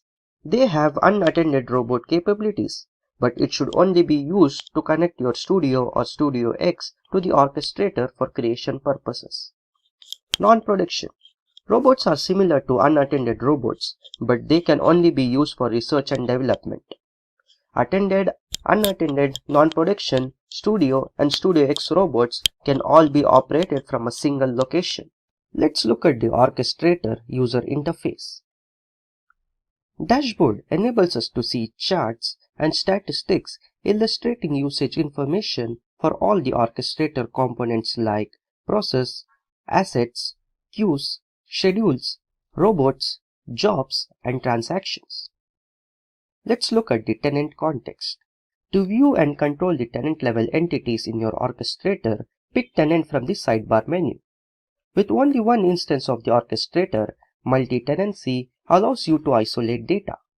These features help you to automate various departments within your organization, while also ensuring that orchestrator data is approved according to your preferences. Please bear in mind that all of the information is contained in the same database. Let's look at the components one by one. Robots. A robot is an execution host that runs UiPath Studio process. You can add robots, edit them, display their status and license state, adjust the environment they are assigned to, and change their runtime settings on the Robots tab. You can also see the logs that a single robot has created. Process can be downloaded and executed automatically by robots using custom settings. While building or editing a robot, you can configure automatic process downloading, logging level, font smoothing, and resolution in the Settings tab. Folders. Folders give you a fine-grained control over automation and their associated organizations, as well as staff through the entire organization. In the orchestrator, there are two types of folders, Classic and Modern. Classic folders functionality is allowed by default, while Modern folders functionality must be enabled by the host or the tenant administrator. Users. A user is an individual with access-dependent capabilities whose view and control of the orchestrator are determined by the access rights granted. Users can be developed and managed either locally in the orchestrator or an external directory. Roles. In Orchestrator, the Roles tab help you to handle user permissions. The orchestrator view that a consumer has is defined by the role they have been assigned. A function allows you to control view, edit, create, and delete permissions on all orchestrator pages and modules. Machines. A machine page allows you to provision and control machines in preparation for registering robots with the orchestrator. It lists all of the machines that are currently in operation as well as their forms. It allows you to create your computer whether it's standard or a template. Packages. All projects published from UiPath Studio and those manually imported are displayed on the Packages tab. You can display all available versions of any package on the Packages tab, as well as the status, claims, and release notes if they are available. ML Skills. ML Skills retrieves and requests machine learning skills from the AI Fabric service. It authenticates the robot that is running the machine learning skills. Audit. The audit page shows the audit trail for all acts taken by orchestrator entities. Several criteria, including component, user, action, and time, can be used to filter the data on the audit page. Credential stores. A credential store is named location inside a safe store, such as CyberArk, where you can get robot credentials and credential assets when you need them. At the tenant stage, Orchestrator encourages the users of several credential stores. Webhooks. Webhooks make it easier to integrate your UiPath automation with the rest of your app ecosystem. You can subscribe to the Orchestrator events and have them sent to the external DCM, BPM, or CRM solutions to notify various users about the new queue items that can be processed, cause failures, or process updates. License. Robot licensing is available both at the host and the tenant level in the Orchestrator on the license list. This enables you to shorten your deployment time and handle activation from a single location. Within a single click, you can trigger, renew, delete, and delegate licenses. Alerts. Notifications for robots, queue objects, triggers, tasks, procedures, and activities are shown on the Alerts tab.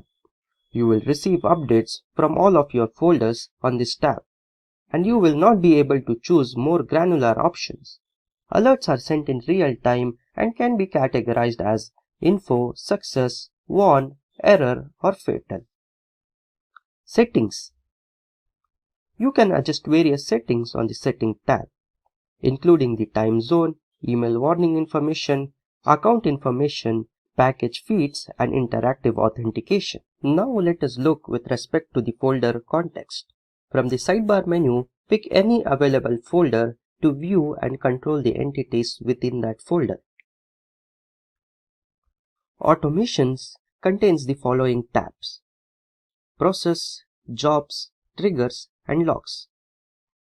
The process page allows you to build new process from uploaded packages, manage existing process, and keep all of your process up to date with the latest package versions. This allows you to spread packages through the entire organization users and robots and execute process more quickly from the jobs task. Jobs. On an UiPath robot, a job represents the execution of a procedure.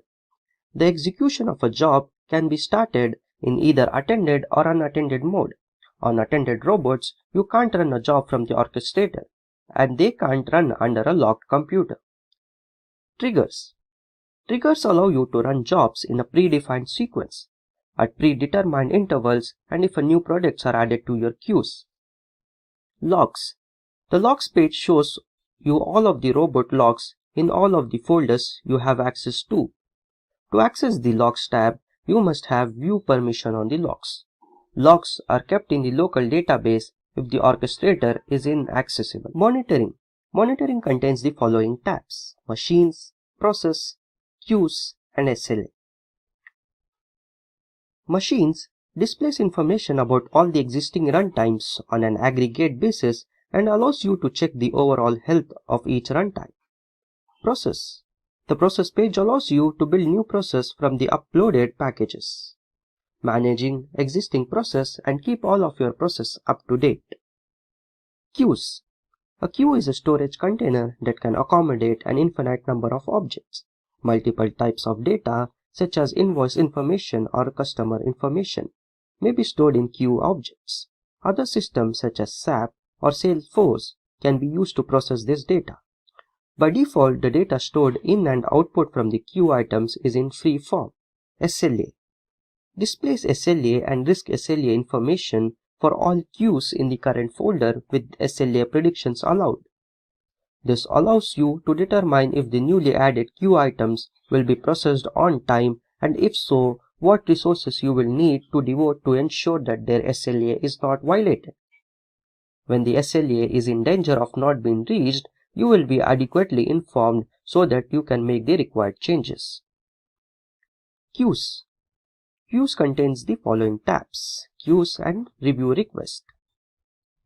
In the Queues pages, click on the Review Request tab to show revision request.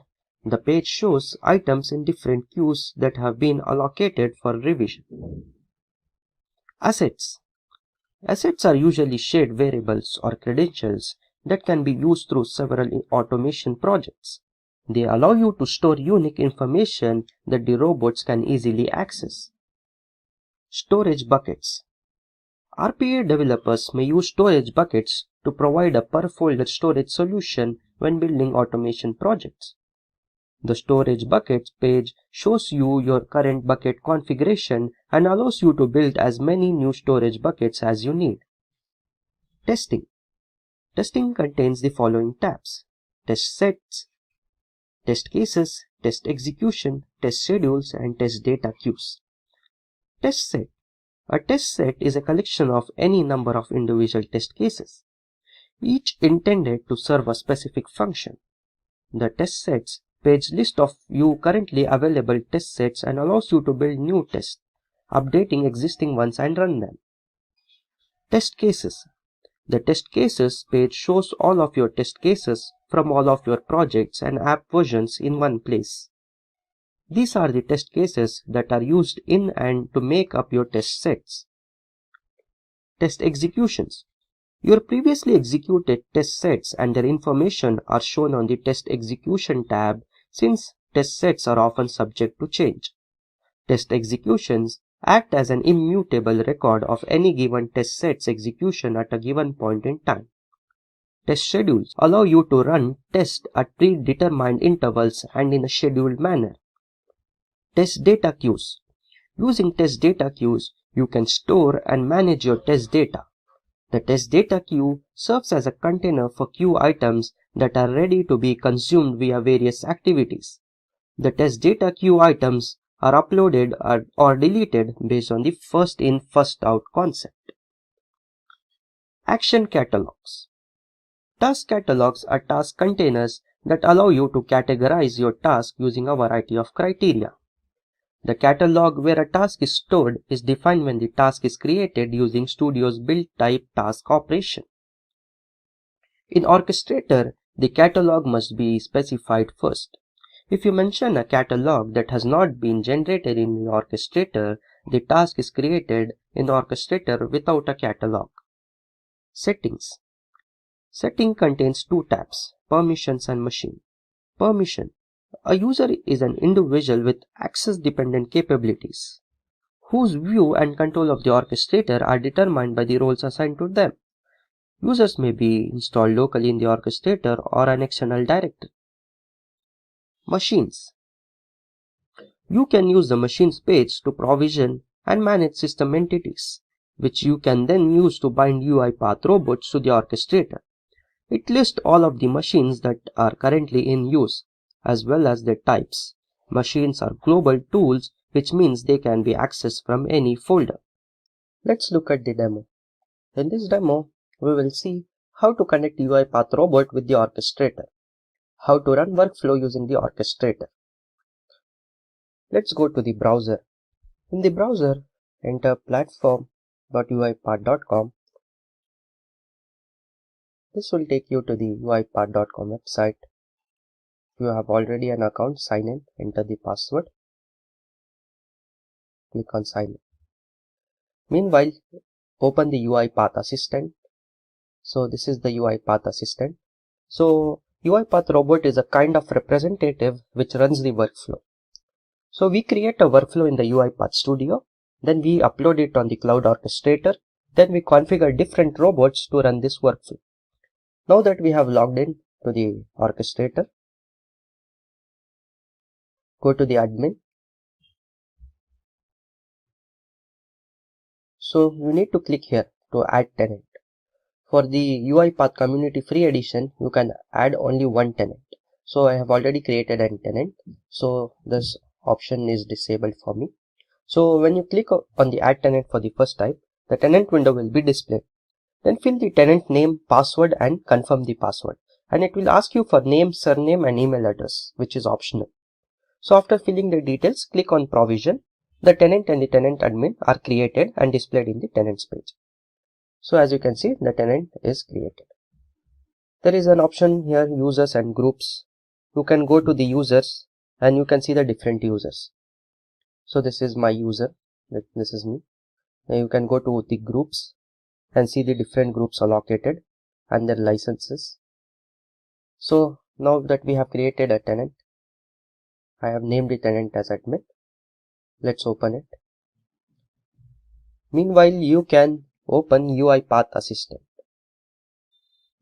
Open UiPath Assistant. This is the UiPath robot. There are two different ways to connect a robot to the orchestrator. One is signing in the UiPath Assistant. It will get the token from the UiPath orchestrator by user authentication, and it will directly connect machine and the robot. And the other way is to manually connect. So we'll sign in.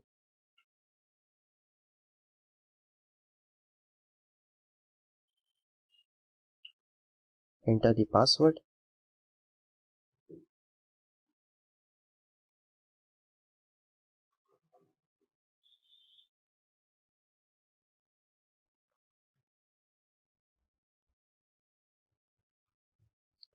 Now you can see here, robot is connected to the orchestrator. So when you sign in, the robot will get connected to the orchestrator. You can go here in the preferences, go to the orchestrator settings, and you can see here connected and licensed. So let's go to the orchestrator. In the orchestrator, go to the tenant context, and here you can see the robot is connected. It's enabled. If you go to the machines, you can see the machine is also connected. So you can see here there is an unattended robot here. So to get this unattended robot, what you have to do is go to the users, select the user which you are using. This is my username. Go to edit, and here you should enable this unattended robot. Enable this option and enter the username. To get the username, you can open the command prompt and enter who am I. So you will get the username, copy paste the username, enter the password and click on update, and the unattended robot will get created. So that is how you create the unattended robot. Now that we have connected robot to the orchestrator, let's open the UiPath Studio. We'll create a workflow and then we'll run it using the robot.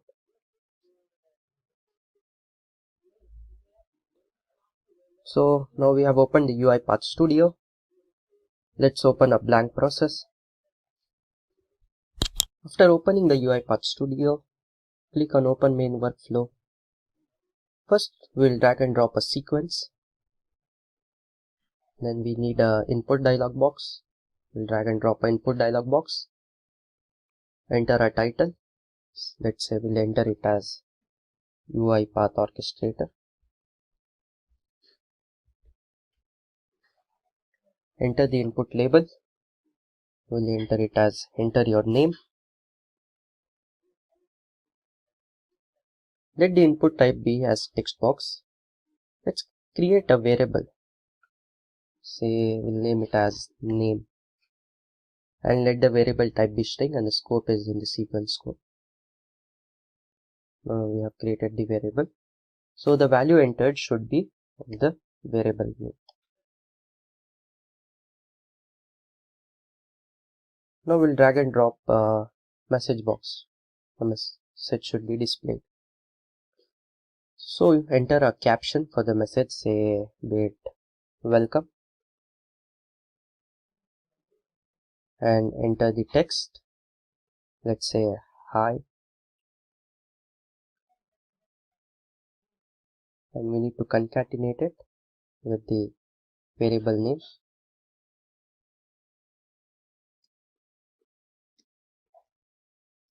We'll say thanks for watching this video. So here we go. We have created a workflow. Now we need to publish this in the orchestrator. So you can see an option here called publish. Click on the publish button. So you can see the package name, the version, the new version, and all the other things. Click on the publish button. So the workflow is successfully published. So the name is blank process 3 and version is 1.0.16. So let's go to the orchestrator. In orchestrator, go to the My Workflow folder context. In this, go to My Packages. If you go here, you can see, refresh it. So here you can see blank process 3, the process what we did now. It was published 3 minutes ago.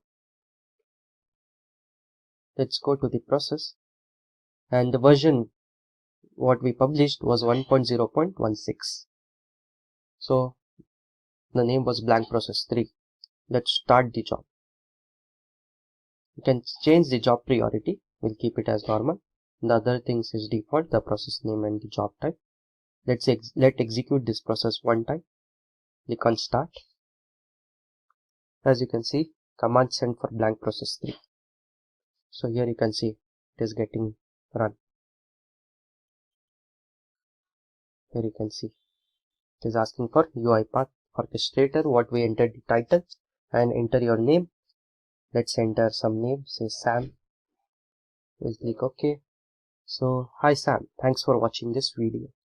Here you go, the message is being displayed. Like normally in UiPath Studio, we click on the run button and run the workflow, but here we have published it in the orchestrator, and through the orchestrator, through the robot, we are running it and the message is displayed. What is framework and its purpose? The framework is intended to serve as a blueprint for users to create processes that provide at a bare minimum a way to store, interpret, and easily change project configuration data, as well as robot exception handling scheme and event logging for all exceptions and related transaction information. The system logs messages at each relevant stage in the process of resolving a business transaction and sends those logs to the orchestrator server. This in turn can be linked to the ELK stack, which is Elasticsearch, Logstack, and Kibana platform, which allows for data storage and a variety of different ways to represent the data. The purpose of our framework is to resolve a set of business transactions. A transaction is a small amount of data and the steps needed to process it to complete a segment of business process. A process that reads a single email from a mailbox and extracts data from it is a good example. What is a business process? The sum of actions by which the data required for a series of transactions is collected, processed, and input into or out of an IT resource is referred to as a business process. We can classify business process into 3 groups based on the steps involved and how they are repeated. Linear. The steps of linear process are only done once, and if different data needs to be processed, the automation must be run again. Iterative. The steps of iterative process are repeated several times, but different data items are used every time. Transactional. Transactional systems like iterative process have steps that replicate several times over various data objects. What is RE framework? The Robotic Enterprise Framework is a state machine-based project template. The template includes several ready-to-use state containers for launching applications, retrieving data, processing it, and closing the transaction. These states are linked together by a series of transactions that cover almost every requirement in a typical automation scenario. Several workflows have been triggered, each of which deals with a different aspect of project. It's designed to incorporate all of the industry's best practices for logging, exception management, application initialization, and other areas, showing it to handle even the most complex business situations. Let's look at the features of RE framework. The 3 features are settings, logging, and business application exception. Settings. During the initialization phase of several processes, some configuration settings and configuration values are frequently read, like URLs to the web application, orchestrator queue names, and default logging messages. The RE framework maintains the track of this information by reading it from a configuration file and storing it in a different dictionary object shared by all states. Instead of updating workflows directly, this provides a simple way to manage projects by adjusting values in the configuration file. Logging. The built-in logging mechanism is another helpful feature of RE framework. The majority of system workflows use log message activities to output information about what is happening at each stage of execution. This can be used to not only identify problems and aid in the debugging process, but also to generate visualization and reports about the process execution, like how many invoices are handled every day, how many failures occur, and what are the critical causes of this failure. Business and application execution. There may be conditions that occur during the execution of most processes that are not part of the usual execution flow and must be resolved to achieve more efficient automation. If the issue can be resolved by restarting application, the framework will do so automatically and attempt to process the transaction again. Such exceptions are known as application exception. If the issue is with the data or an underlying business requirement, the system skips the transaction and moves to the next. Such exceptions are known as business exception. Let's look at the RE framework architecture. The RE framework is implemented as a state machine, which is a form of workflow with two advantageous characteristics: states and transitions. Actions to be taken in response to the stated input are described by states. Transitions that switch the execution from one state to another based on the results of the state. There are four key states in RE framework, that is, initial state, get transaction data, process transaction, and end process. Initial state, initialization, this is the point at which the procedure begins. It's an event where the process initializes the settings and runs application tests to ensure that all of the prerequisites for the process start are met. So initialization transitions. So there are two transitions, system exception and successful. When a system error is not nothing, it gets transitioned to the end process. If we have an application exception during the initialization phase, we don't have enough details to start the process. As a result, we are going to the end process state to wrap it up. Successful. When a system error is nothing, it gets transitioned to get transaction data.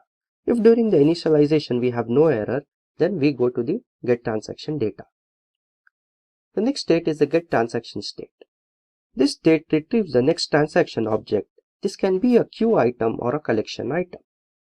Transaction items are queue items by default, but this can be modified to meet your needs. This is also the state where the developer can set the condition to exit the state when there are no items to process.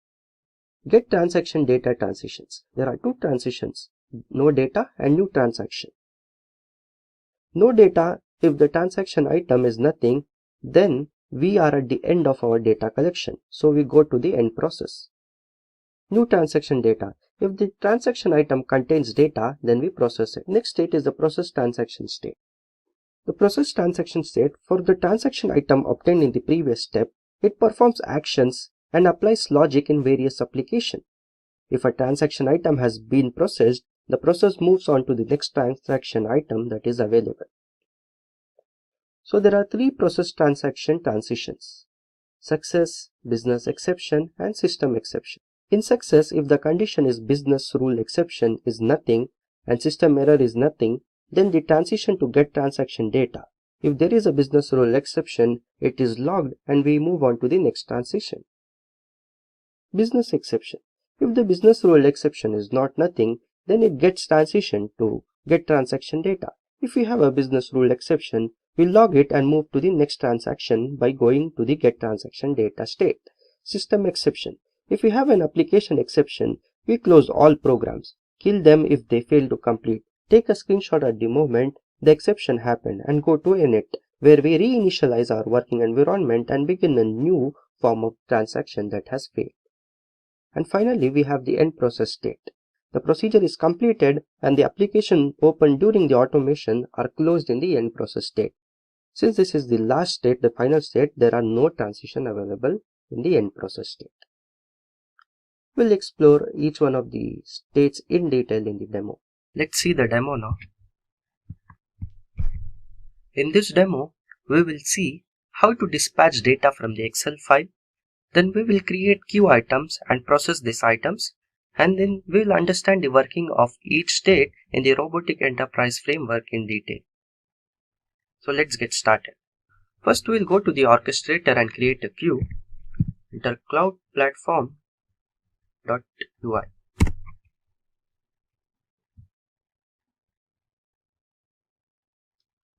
Sign up, then go to the orchestrator, the tenant which you have created.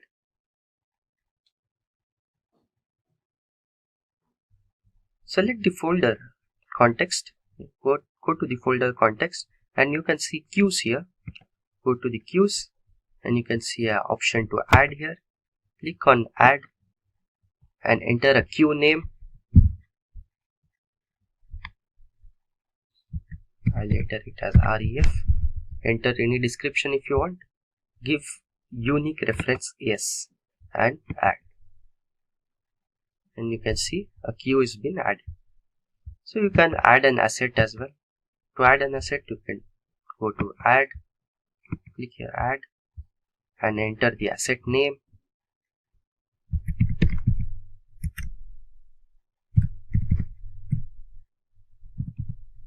And select the type, whatever is required, say boolean, let by default be it as false, and create.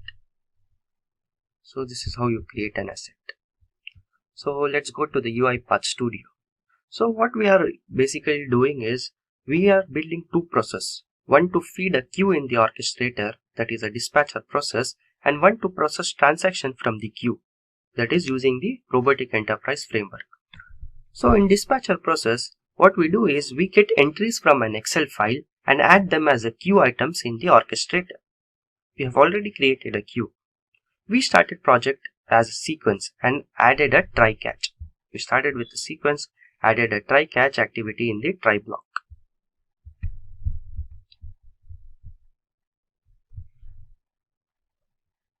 We used a read range activity to read first 10 lines from A1 to C11 from an Excel file and store them in a newly created data table variable. We used for each row to loop through the rows of the data table variable and add each of them in a queue using the add queue item activity. Then we used a log message. We used log message activity to log the fact that the dispatching process was successful. That is how we created the dispatcher process. Now we'll create a performer using robotic enterprise framework. What it does is it gets items from the queue and processes them. So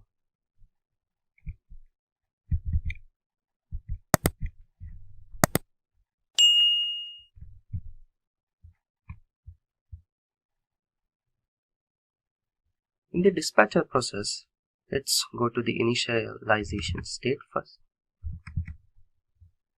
So we'll understand initialization state in detail. So the entire init block is kept inside the try catch. If you go to the documents here, and if you go to the data folder, you can see a config file here.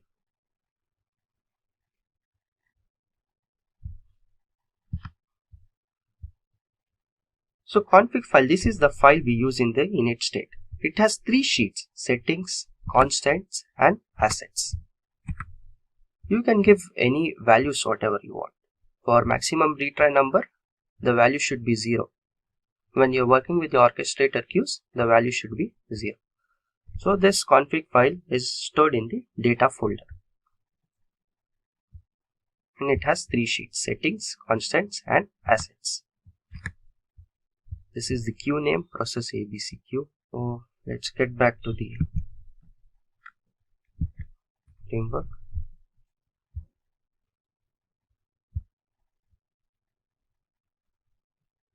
So we are initializing system error. If the error is nothing, it will go to the next state. If first run read local configuration file. You can see by default there are many variables created. You should know them and utilize them whenever required. The config variable, the value type is dictionary type. Config is nothing. If you go here, you can see here config is nothing. Initially there is no value, so initially config is nothing. Then it will invoke init all settings workflow. Let's open this first run. So it will invoke init all settings workflow. To see this workflow, click on open workflow. It has three arguments. In config file, in config sheets, and out config. This is of type string, and out config is of type dictionary. And direction, this is both are input and this is out. Let's open the workflow and understand. So basically what this workflow does is, this workflow outputs a setting dictionary with a key value pairs to be used in the project. Settings are referred from the local config file and then fetched from the orchestrator assets. Assets will override the config file settings. Init all settings workflow invoke to initialize all settings and data for application and process used. In this part, the setting constant and assets in the config file from the data folder are read in the initialize all settings. So let's go back. If the orchestrator queue name from the configuration file in the argument case is specified, then it provides a backward compatibility. Next we have invoke kill process. If we go to the arguments here, we can see the orchestrator queue name. You can assign a queue name here if you have created a queue. So invoke kill process. Next we have invoke kill process. It is a logging activity called killing process. Depending on the project, you can add activity. It is a logging activity called killing process. Depending on the project, you can add activities. Add log fields. In add log fields, if you want to add any details in the log file, then you can do it using all log fields. Init all applications. In this workflow, invoke to open apps and check the status, credentials, and so on. And that there are two transitions in this. When it is successful, it gets transition to get transaction data. When there is a system exception, it goes to the end process. So in short, what initialization state does is, at the end of this workflow, that is the initialization state, it reads the config file and stores the key and value inside the dictionary. That is the out config. Out config dictionary variable has all config Excel file data. Let's see the get transaction data. When you are in the orchestrator and you want to immediately stop a job for some reason, when a job is stopped, this activity gets activated. There is a variable created should stop. If it's a boolean variable, by default it's false. When it gets activated, the value becomes yes. Then it will go to the log stop message as stop process requested.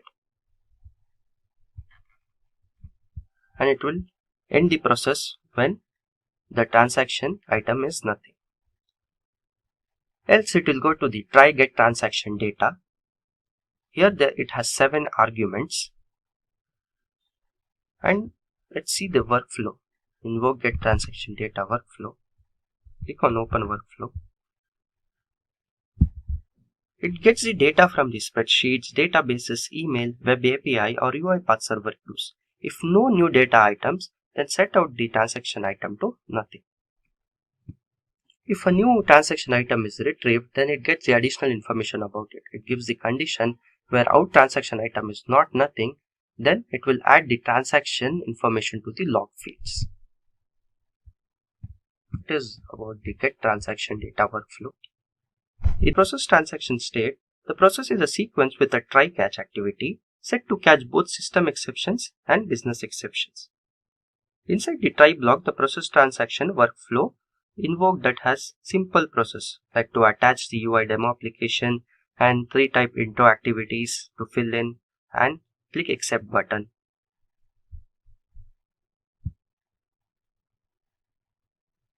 And if you look at the transitions, it has 3 transitions: system exception, whose destination is the initialization state; business exception, goes back to the get transaction data; and success, it goes to the get transaction data. Finally, the end process state where the application is closed. What is web automation? The concept of allowing software robots to do predefined actions, activities, and procedures on a web browser or an online application is known as web automation. Web automation can help with the operations like form filling, screen scraping, data extraction, and transfer across apps, websites, and testing and periodic report preparation. Features of web automation in UiPath. UiPath is compatible with all webs. It is compatible with HTML, Ajax, Java, Silverlight, and PDF. Automated data entry. Data entry from an Excel spreadsheet to website can be automated in UiPath. It provides simple web testing. Without any programming knowledge, UiPath helps in designing a valid test. No coding is required. We can create automation with a simple to use graphical workflow designer. Playback precision. UiPath provides 100% playback precision. Web automation can be done regardless of the browser version, screen position, or size. How does web automation work in UiPath? A built-in recorder in UiPath Web Automation can read and implement web-based activities. It uses attributes to identify web items and manipulates them accurately while keeping up with page changes. It can be used with any website, no matter how sophisticated, and can be installed remotely through the network. The graphical workflow editor is simple to use and does not require any coding knowledge. It's something that any user with no programming experience can do. You save time and money by automating web-based workflows with UiPath. Let's look at the demo. So in this demo, we will scrape data from the Simplilearn's website. We'll go to Simplilearn's website. So consider a scenario where a customer wants to know details about a particular course. Suppose if I want to know all the UiPath related resources that are present on the website. So I'll search as UiPath and I'll select all free resources that are available on the website. So here you can see there are 27 results, 27 free resources available on the Simplilearn's website. So I'll scrape all of this data. So using data scraping option in UiPath, I'll scrape the resource name along with the type, whether it's an article or video tutorial, and along with that I'll scrape the URL. So I'll scrape all these three things and copy it in the Excel sheet, and the Excel sheet over an mail I'll send it to the customer. So let's get started. So let's jump into UiPath Studio and get started with the demo. So let's create a new flowchart. We'll name the flowchart as Web Automation, since we are showing this demo under Web Automation. So a new flowchart is created. So in this flowchart, we will drag and drop a sequence activity.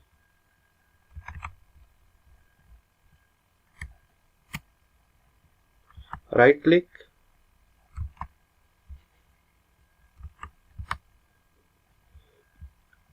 and select as set as start node. So open the sequence and drag and drop an open browser activity.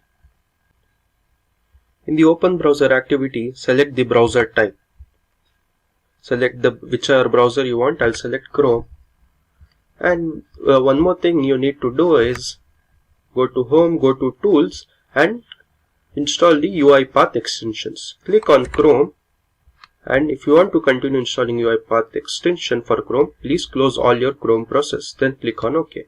So then click on OK, and your UiPath extension for Chrome will get installed.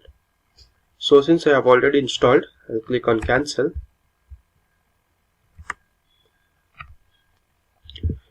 After installing, when you open Chrome, so your screen will look like this. So where you have to enable the extension, click on enabling extension, and the Chrome extension will be installed in your device.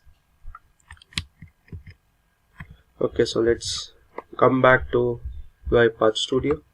So select the open browser, select the browser where you want to get it installed. So let's create a variable here. Let's create a variable as website URL.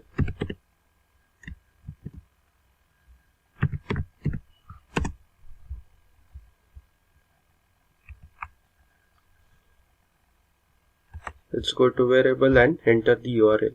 So let's go to the Simplilearn's website and copy the URL.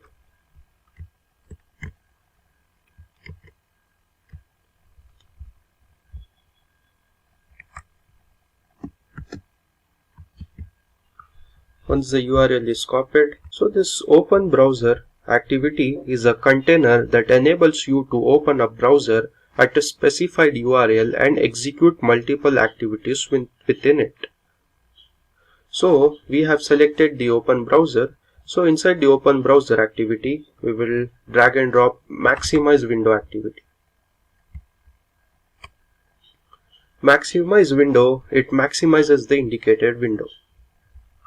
So after this, next we need to drag and drop type into activity.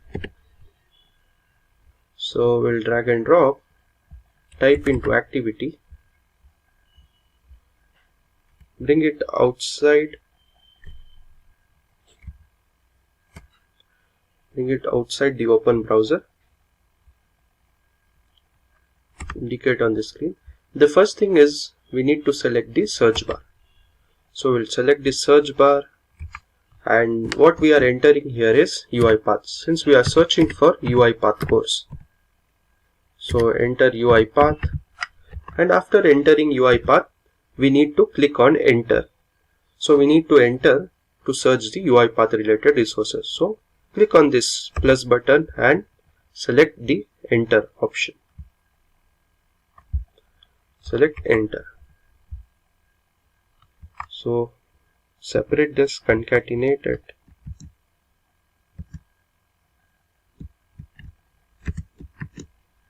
Okay, so this is done. So once in the browser, after entering UiPath, the next thing we need to do is click on this free resources. Click on this all option, check this box. So for that, what we have to do is search for click option, click activity, and select this click activity. Indicate on screen and select this click. So this is done. Next thing what we need to do is, when we click here on all, we find 27 results. So when we do it automatically, when the bot does this, when the robot does this thing, it does not go down and refresh all the results.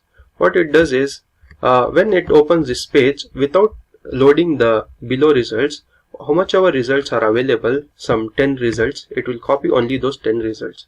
It will not refresh and copy the results which are below. So for that, what we have to do is, we will go to UiPath Studio, we will select, drag and drop one more type into activity, and will indicate on screen. We'll scroll down till the bottom and we'll simply select this blank screen, just because, so that every time the robot comes into this page, it goes till the bottom and copies all the results. That is why we select simply a blank screen here, and it is showing an error. We have to enter something here. So we'll select a command, say, since we are scrolling it down, we'll select down, and this much is done. So go back to the flowchart which we had created automation, and we'll drag and drop a new sequence. So till here it's done, where we are opening the Simplilearn's website and searching for UiPath. Next, what we'll do is, we will scrape the data. So we'll rename it as data scraping.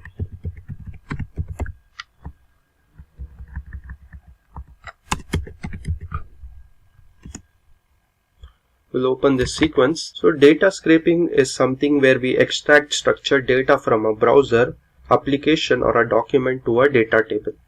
So we'll click on data scraping. So we'll open the browser. So we have opened the browser. Now we'll select the data which we want to extract. So click on next, scroll up.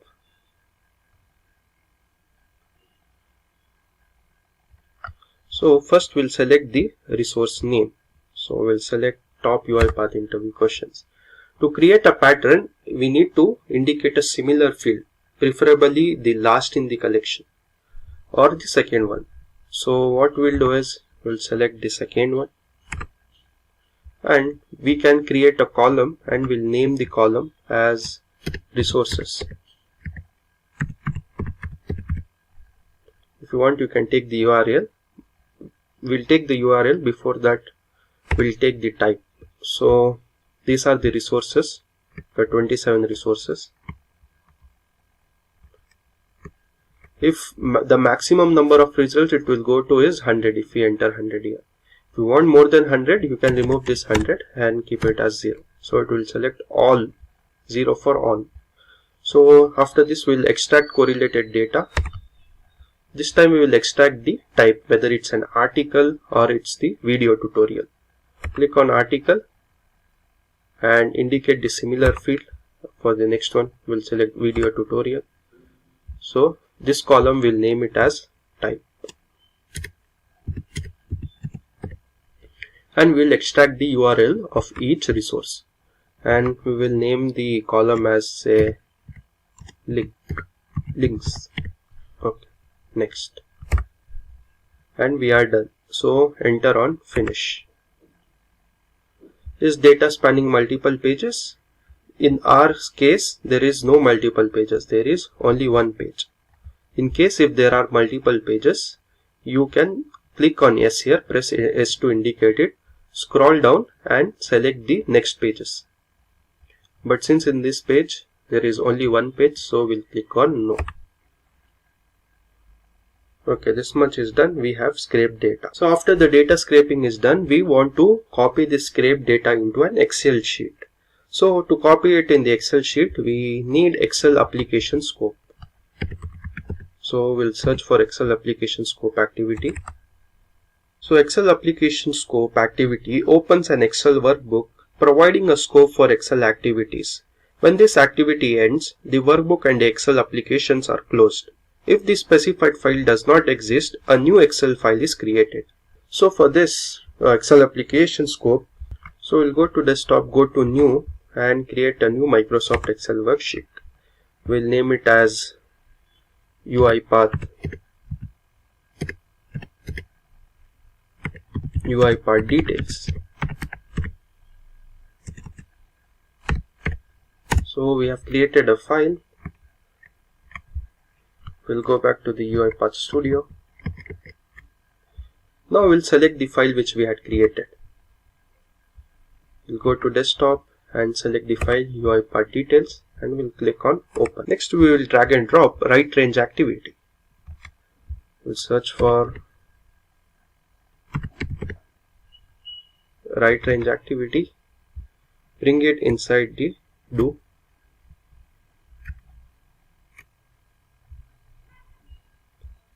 and by default it is sheet 1 and A1. So right range activity writes the data from a data table in a spreadsheet starting from the cell.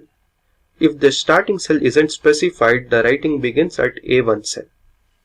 So once that is done, now we need to enter the variable, that is extract data table variable, which we extracted here. That is this variable, extract data table. We need to enter this variable. Go here and search for extract data table variable. So this much is done. We have scraped data from the Simplilearn's website. Then using the Excel application scope, we have written the data in the Excel sheet. So let's run till here and see whether it's scraping the data and writing in the Excel sheet. So we'll save it and click on run. So let's see. We'll close this. Here you can see it's opening the Simplilearn's website, entering UiPath. Oops, we have made an error. Okay, let's go and let's stop here. So we had made an error here. The bracket was missing. That is why. Now we have corrected it. Let's save and run. For that, close this.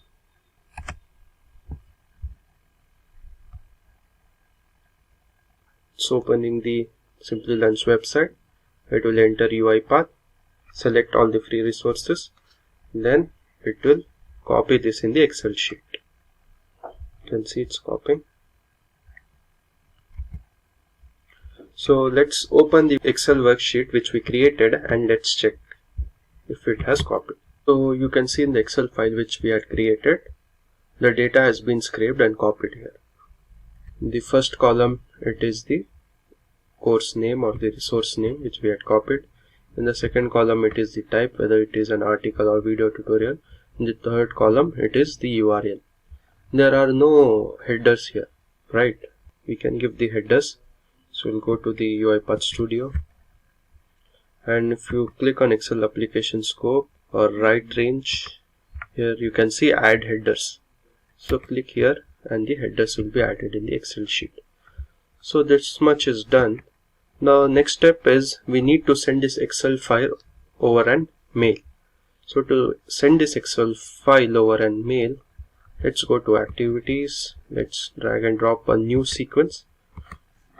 We'll use a separate sequence to send the activities over a mail. Oh, sorry, not here. We'll use a separate. We'll connect this.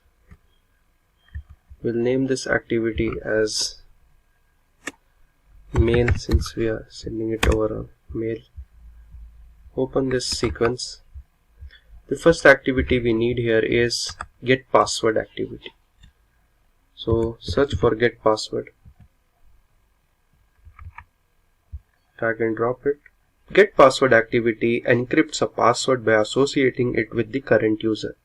Only workflows running under the current user context can decrypt the password. So go to the password and enter your email ID password. And in the result, create a new variable and store the password in a variable so that your password is encrypted. And name the variable as password, short form, something password. And next activity we need is send SMTP mail message. So double click on send SMTP mail message. So this activity basically sends an email message by using the SMTP protocol. So go to the port and enter the port, which is 587, and go to the server and enter the server smtp.gmail.com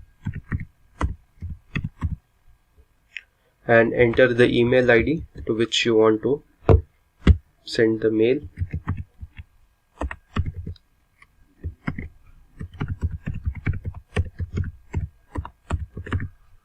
Enter the password variable which we had created, enter that, and enter the email ID here as well.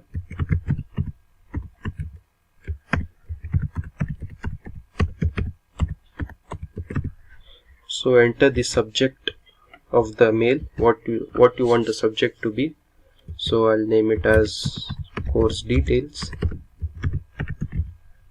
and enter the body. So I'll enter a simple hello. Hello, here are the details.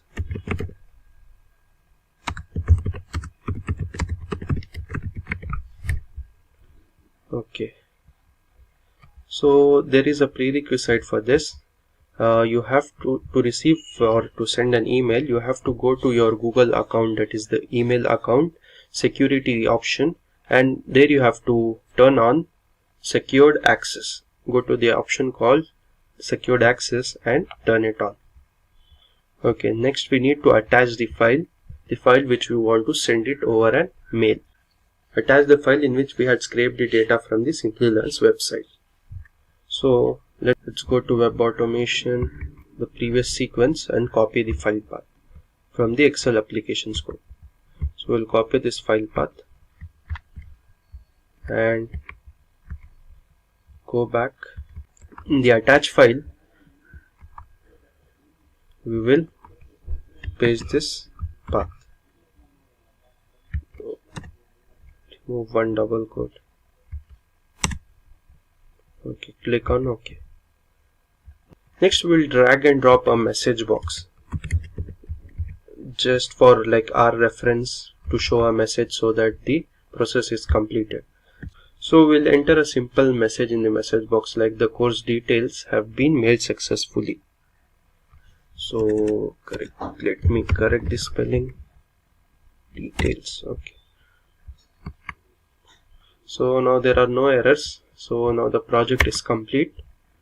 So what I have done is I have taken a flowchart. In the flowchart I have taken a first sequence.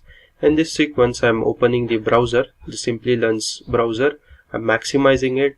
Then I am using the type into activity. I am recording the search bar. In the search bar I am entering the UiPath and clicking on enter.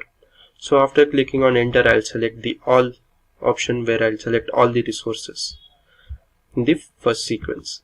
Then in the second sequence, I'm scraping the data.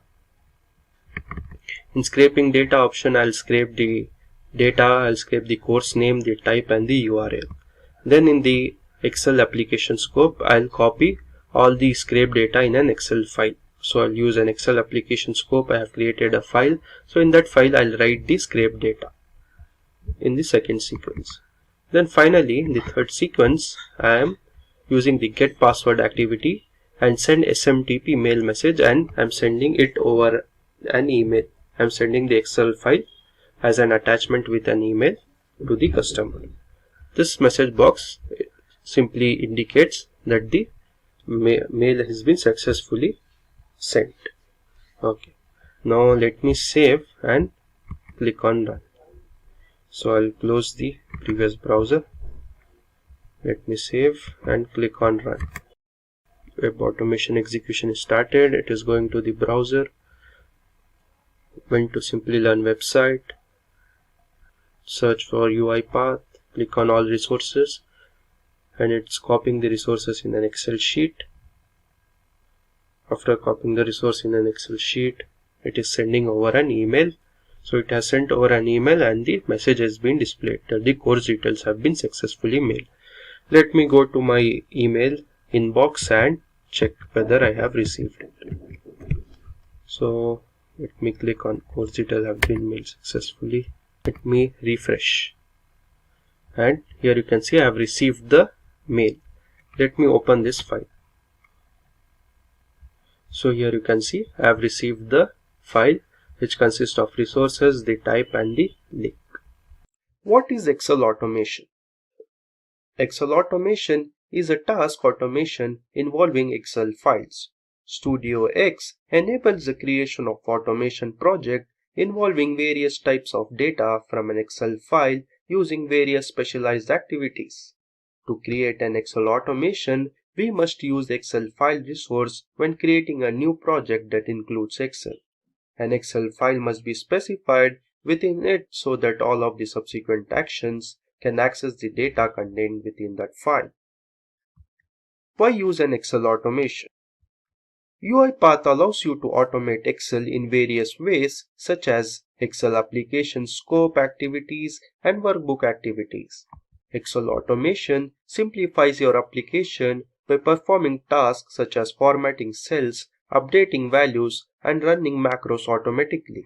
Excel tasks in automated process can also be integrated with several other functions across the enterprise using an RPA solution.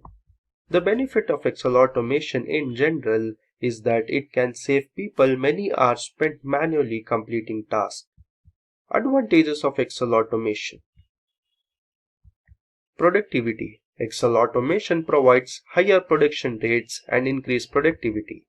Efficiency. Some of the functions of Excel can easily create automated tasks and custom logic with functions like macros. Macros are an excellent way to save time on predictable, repetitive tasks. Hence, Excel automation is efficient. Better product quality. Excel automation improves quality in several ways, including eliminating human error, increasing consistency and accuracy, the ability to create more complex projects, and the detection of mistakes along the way. Improved safety. Excel allows you to protect your work, whether it's to prevent someone from opening a workbook without a password, to grant read-only access to a workbook, or to simply preserve a worksheet so you don't delete any data. Reduced labor. Excel automation will perform all the repetitive tasks more accurately and productively than humans, thus reduces labor. Reduced lead time. A lead time is the amount of time that elapses between the start and finish of a process. Excel automation reduces the lead time. Let's look how to install an Excel package. Let's jump into the UiPath Studio. To install an Excel package, go to the Manage Packages. You can see the packages that are installed. Go to All Packages and search for UiPath Excel Activities.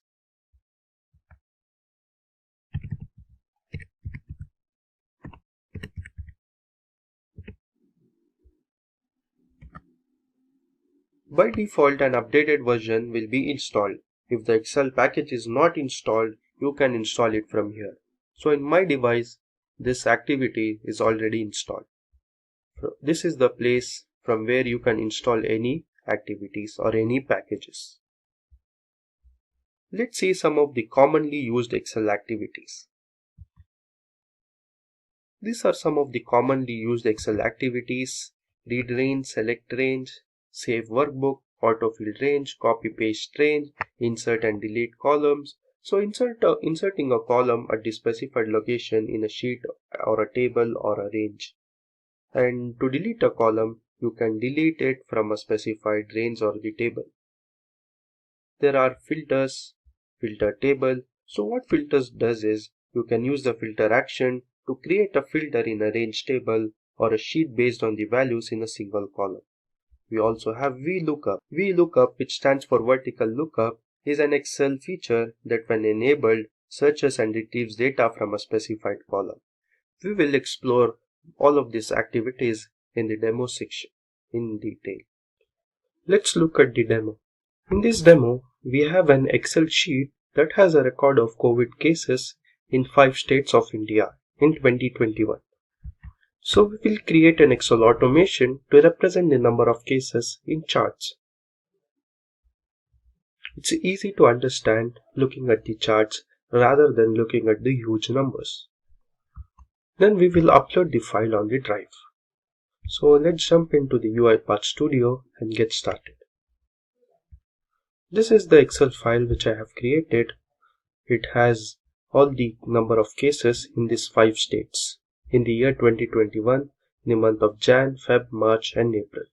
All this record I have taken it from a website called prsindia.org.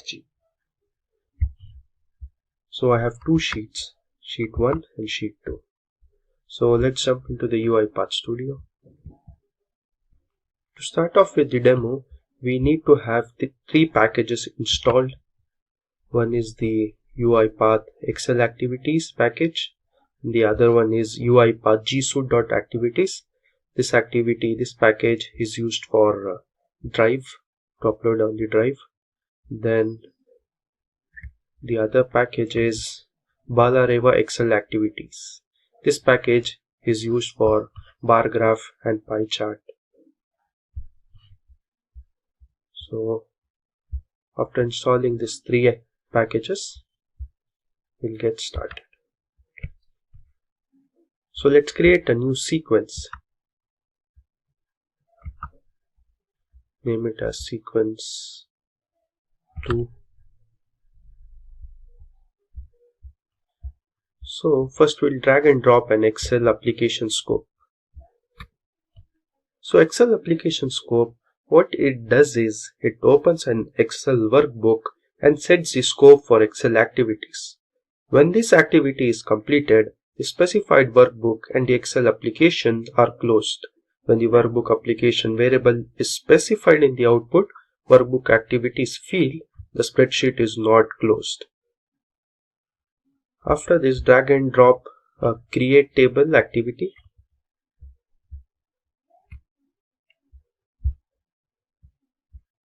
So by default we have sheet 1 and enter the range. So the range is in this Excel sheet, the range is from A1 to F5. So enter the range.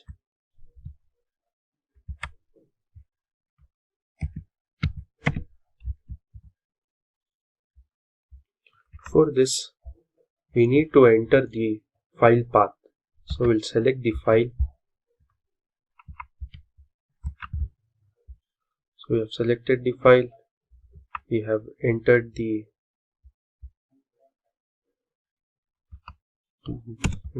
table name, say number of cases.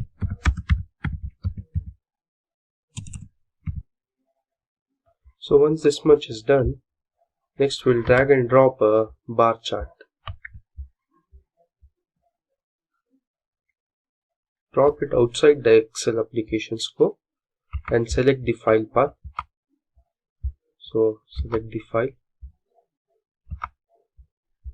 So select the file, select this cell range, that is the same range what we had entered earlier, A1 to F5. So once that is done, give the chart title, say cases, and you can select the chart type, bar stacked, 3D clustered, 3D stacked, whatever is required. For now we'll select bar clustered. You have many other options to explore. Data label type, we'll keep it in show value so that it shows the value, and select show value. If you want show percentage, you can select percentage. We'll select show legend, and size. You can vary the size accordingly, how much ever you want. So I'll keep the size as 350 to 350. You can change the width. So the bar chart is done, and you can enter the sheet. Which sheet are you using? So it's sheet 1. Now we'll drag and drop pie chart. Select the file.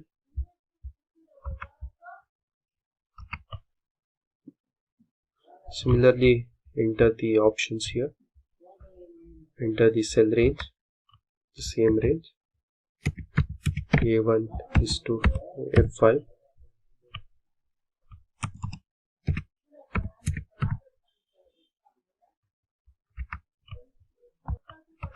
Show percent, we will show value.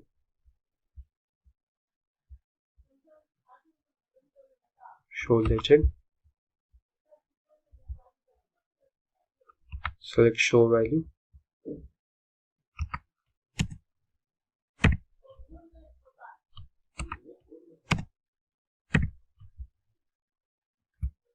And select the sheet which you want. We'll select the sheet 2.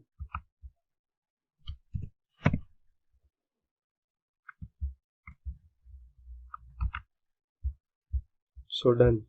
So we have completed till here. Next we need to upload this on the Google Drive. So we'll select this option, upload file. Select the file.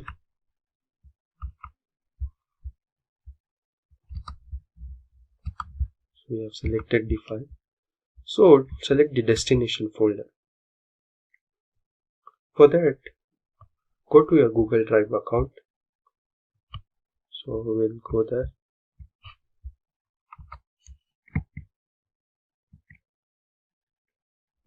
So in my drive, I have created a folder called Excel Automation. So I'll copy this URL till here, not the entire. Copy this and Go to your UiPath Studio and paste it in the destination folder with the double quotes.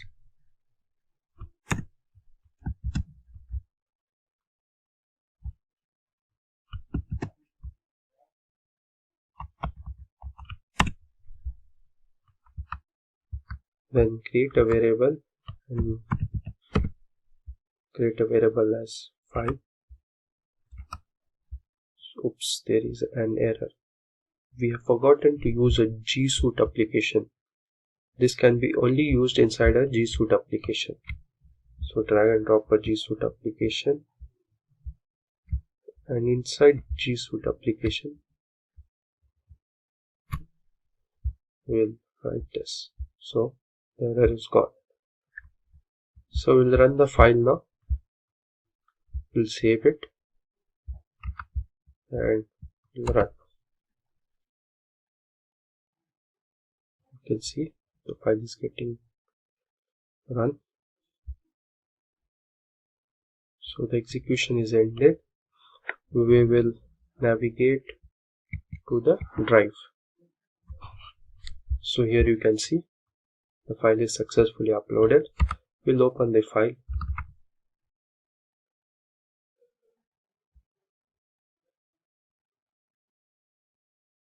It's working on the graph. Here you go.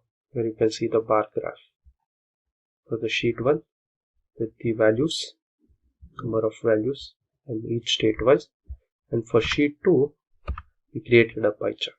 So here you go. Here you can see the pie chart. Let's begin by understanding who is an RPA developer. Now, generally speaking, an RPA developer is someone who works cross-functionally with business operations and business analysts to create and optimize workflow processes. However, this is a relatively new career path, and many organizations' formal titles for RPA developers differ. Now, other similar positions may include titles like process designer or automation architect. But no matter the title, the role of a successful RPA developer involves to design, develop, and implement RPA systems. In order to automate a business process, an RPA developer will be required to create workflow diagrams and strategically document the implementation.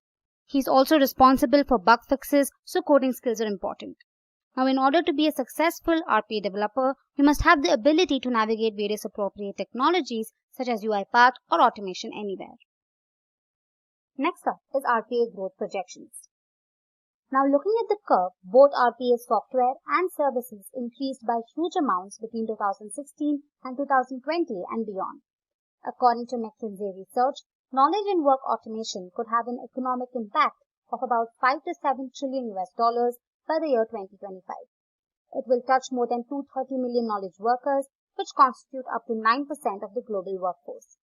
Now, any company which is labor intensive, where people are performing high volume, high transaction functions, will boost their capabilities and save money and time with RPA.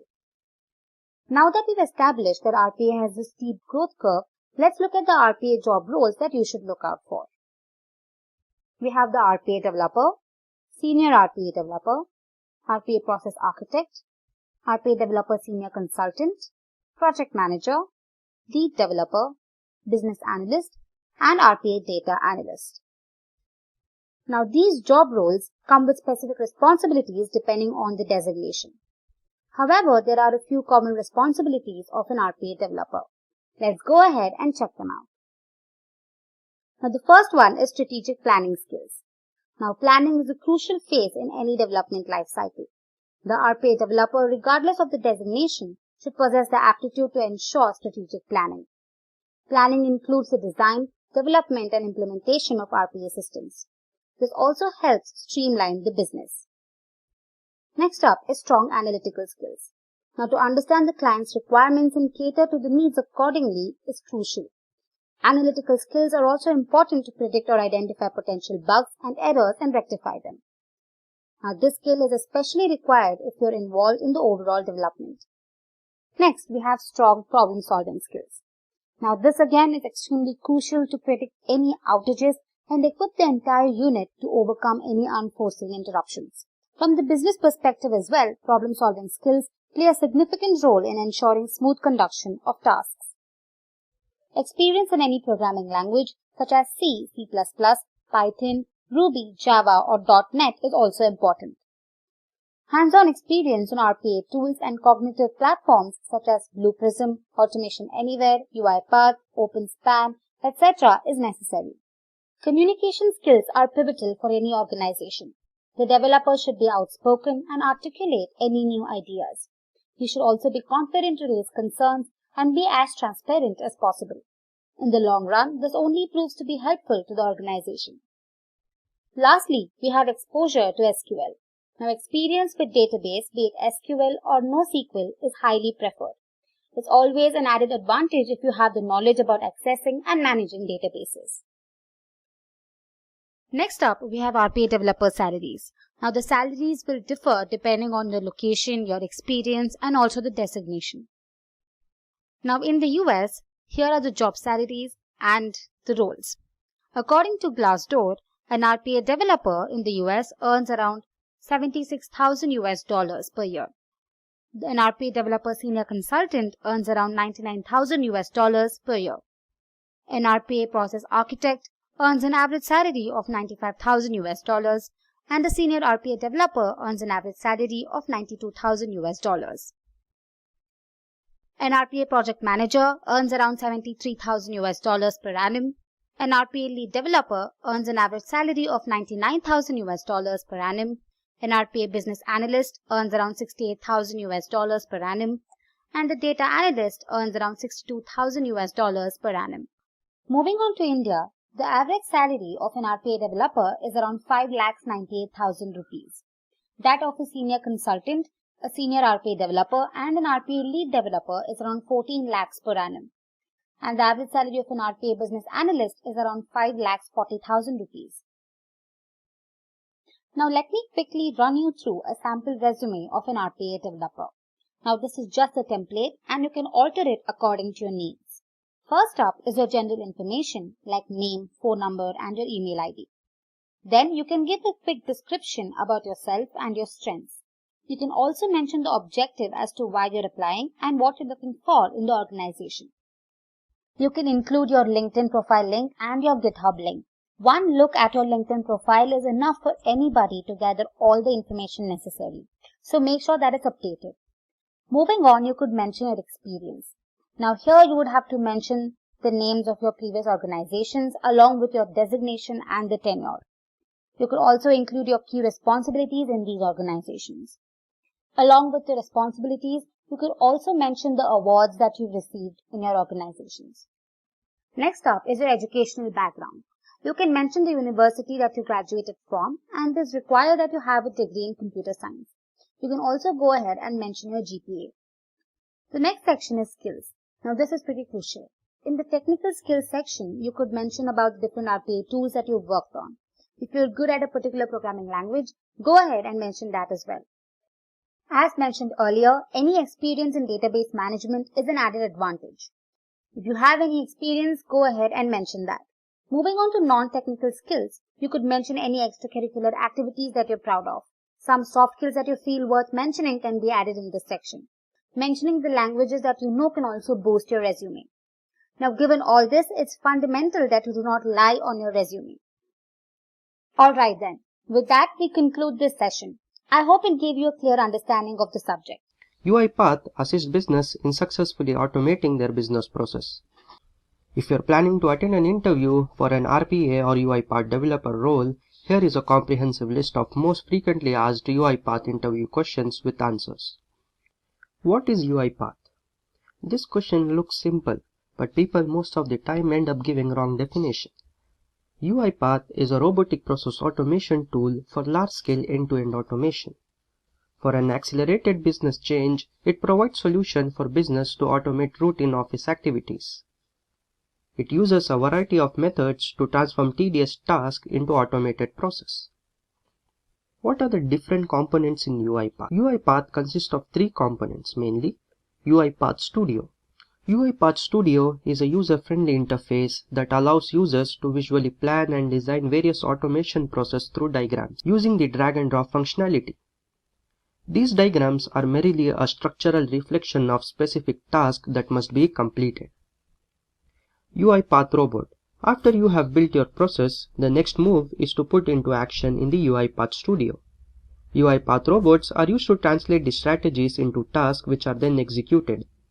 These robots are used to assign various tasks and carry them out in the same manner as humans but without human interference.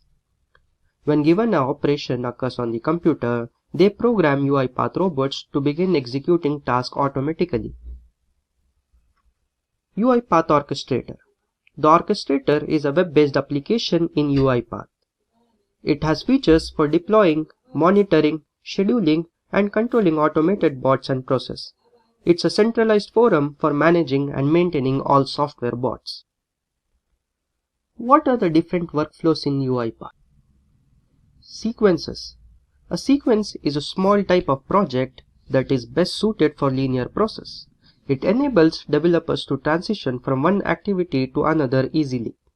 They can be reused numerous times. Flowchart. It can be used for large or small projects that help in development of complex business and connecting activities in a variety of ways. Flowcharts assist in the presentation of multiple branches of logical operators. State machine. A state machine is a machine that uses a certain number of states for automation during execution. It will only change states if an action is performed on it. Let's look at the next question. What is a UiPath robot?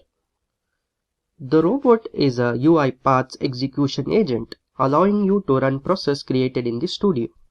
In order to execute process, robots must be connected to the orchestrator or licensed locally. What are the different components of UiPath robot? Service.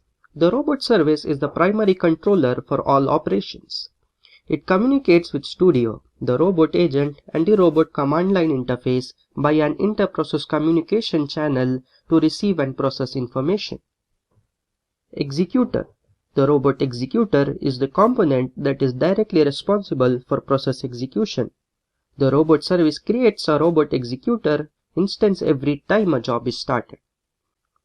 Command line interface. The robot command line interface is a console application that starts jobs and waits for their results. UiPath Assistant is a tool designed specifically to improve the user's interaction with our robots from the comfort of their desktop. It is where users can easily access, manage, and run automation with a few clicks. What is the difference between attended and unattended robot? Attended robots are supervised robots that humans operate. They work on the same workstation as a human user and is triggered by user events. Unattended robots. Unattended robots are those that do not require human supervision to perform tasks. They run in virtual environments without human control and can automate any number of processes.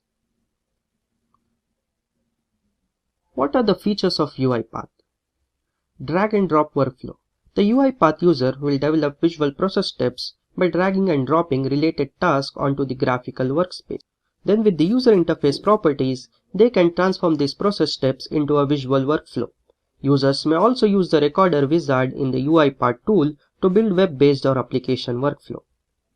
Record and playback. The user can use this function to record actions and transform them into an automated process series. Inbuilt activities in UiPath. UiPath comes with over 300 built-in activities covering a wide range of process automation and application integrated design tasks. You can find these activities in Activities pane, which covers most design tasks such as data extraction, data entry, and automation. Advanced scraping options. Scraping data from web pages and applications is more accessible with UiPath screen scraping. Furthermore, the data scraping wizard helps in the scraping of data with a repetitive structure. Scraping solution works flawlessly with any program including .NET, Java, Flash, PDF, Legacy, and SAP. High security and robustness. You can create super smart durable robots with UiPath. Visual Canvas, everyone in the company can use these bots. UiPath offers high security auto login functionality to run the bots and operates with a locked screen, allowing automated process to run in complete privacy. What are the different recording options in UiPath? Basic recording. It focuses on automating single tasks and is commonly used to develop each activity's complete selector. Desktop recording. It can be used for a variety of actions as well as application development. Web recording. Web recording is a standard tool for viewing and recording web activities. Citrix recording. It is very widely used for recording stuff like pictures and virtualized environment automation. What is a manage package in UiPath? The package manager functionality allows to download activities, packages, libraries, frameworks, wrappers, and others and view and update the ones already installed for the project and add and remove it. It displays the list of available packages per feed and a list of dependencies for the current project. The Manage Package windows always opens with the project dependencies list. How to publish a project in UiPath? To publish a project in UiPath, first create a new project. Then in the Design Ribbon tab, click Publish. The Publish window will open. In the Package Properties tab, enter the name for package, then click Next. In the Publish Options tab, select the location where you want to publish your project, and finally, the information dialog box displays. So let's see a demo. How is it done? So let's jump in the UiPath Studio. So here we are in UiPath Studio. Let's open a workflow. I'll drag and drop a simple message box just to show. Enter a message, say, hey. So I have created a simple workflow just to show you how to publish a project in UiPath. So here you can see the publish option. Once you have created the project, go to the ribbon tab and click on the publish. When you click, the publish window opens. Here you can change the package name if you want. You can see the version, new version, package icon, and release notes. So let's click on next. Here you will get the custom URL where you want to publish to. Then click on publish. Here you go. You can see publishing package. So a info dialog box appears. Project published successfully. If you want, you can copy to the clipboard. So this is how the project is published in the UiPath. What is data scraping and screen scraping? Data scraping is the process of extracting structured data from a browser, application, or document and saving it to a database or a .csv file or even an Excel spreadsheet. Screen scraping methods are activities that allow data to be extracted from a specific UI element or document, such as a .pdf file. Explain the different types of automation in UiPath. Excel automation.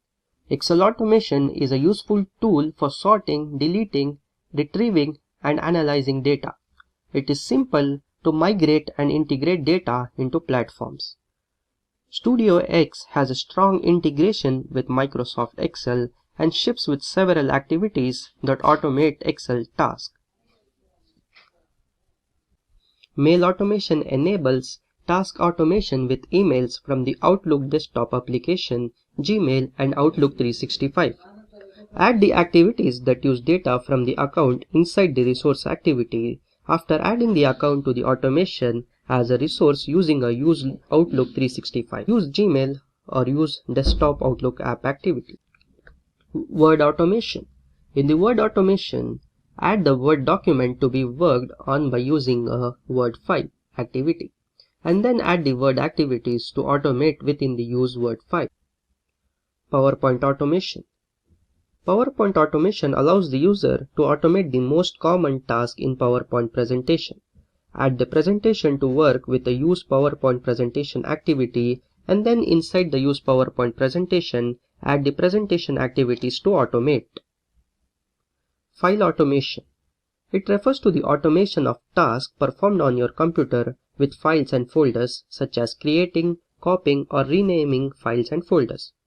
Studio X includes several activities that automate tasks that you perform with files and folders. CSV automation. In CSV automation, add the CSV activities inside the Use Excel file activity, where the Excel file is defined to move data between CSV and Excel. Explain a few read and write activities. Read range. Read range reads the values of an Excel range and stores in a data table variable.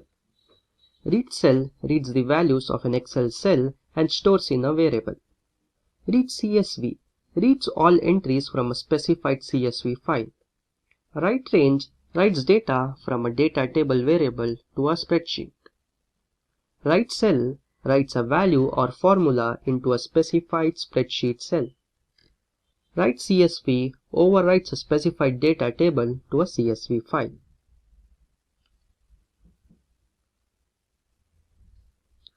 What is an Excel application scope? Excel application scope opens an Excel workbook and sets the scope for Excel activities. When this activity is completed, the specified workbook and Excel application are closed. What is an orchestrator?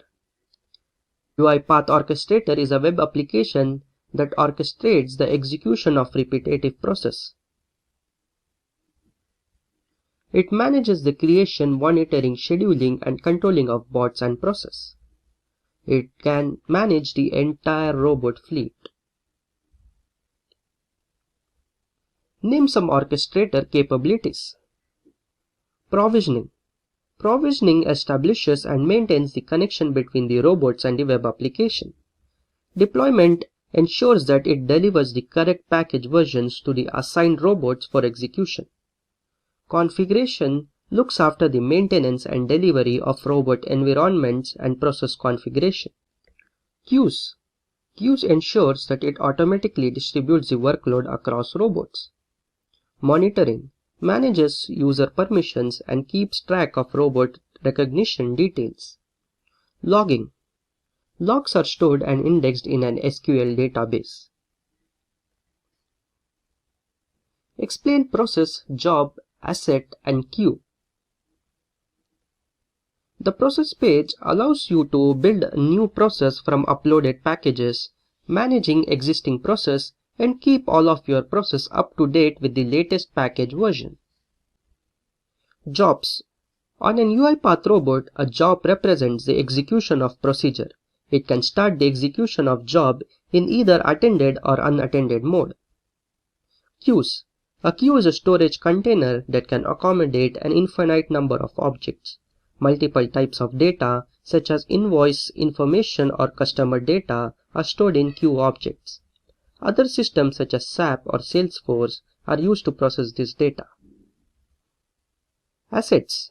Assets are usually shared variables or credentials that can be used through several automation projects. They allow you to store unique information that the robots can easily access. How to connect a robot to the orchestrator? Step 1. Open UiPath Assistant. Step 2. Sign in the UiPath Orchestrator. Step 3. Create a tenant. Step 4. Connect the robot to the orchestrator. And Step 5. Check the status. It shows connected and licensed. So let's see a demo of how to do this. So let's jump into the UiPath Studio. Step 1. Open UiPath Assistant. So we'll open UiPath Assistant.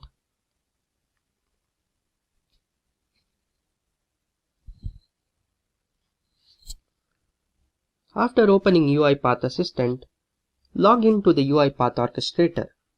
So go to the browser.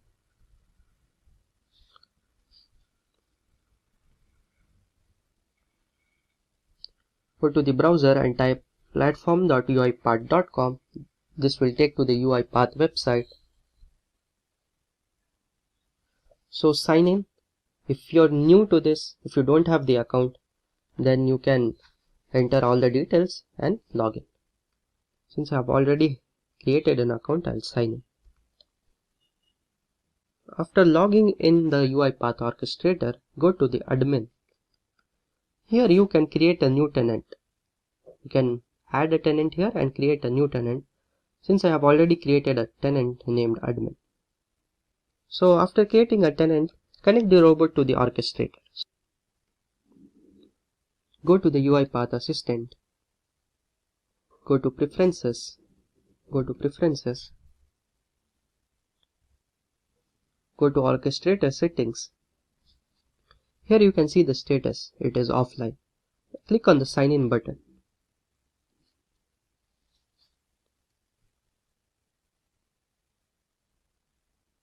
Once you click on the sign in button, allow this, open UiPath.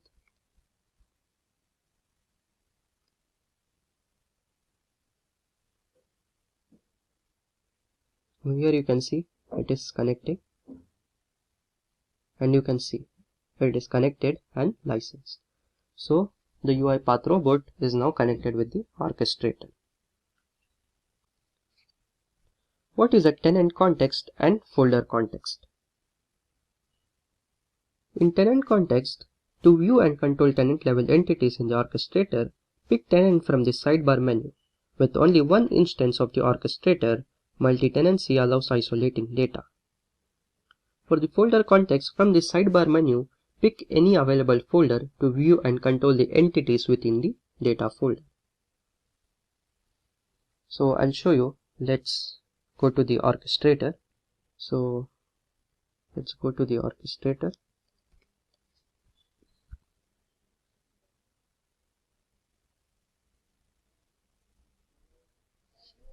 Here you can see this is the tenant context. To view and control the tenant level entities in the orchestrator, you can pick the tenant from the sidebar menu.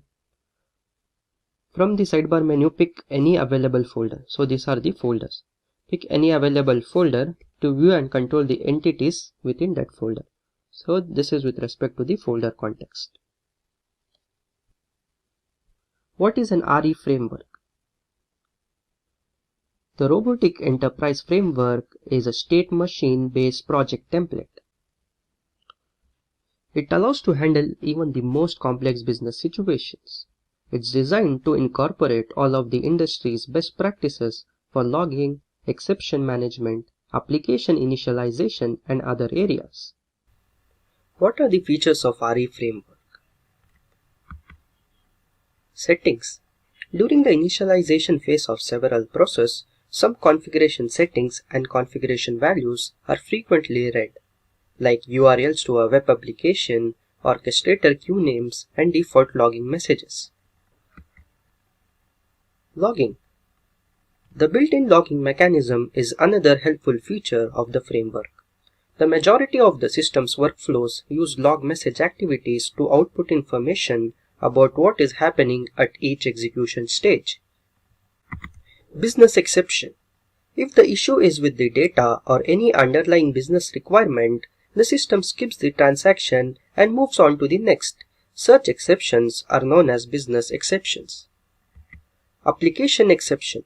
If the issue can be resolved by restarting applications, the framework will do so automatically and attempt to process the transaction again. Such exceptions are known as application exceptions. How to merge two Excel files into a single Excel file. First, we need to create a sequence. After creating a sequence, we need a few activities like read CSV activity, assign activity, data table activity, and write CS file activity. So we'll drag and drop all these activities and do the process. Then we'll run the sequence and see the output. So let's jump into the UiPath Studio and start with the workflow.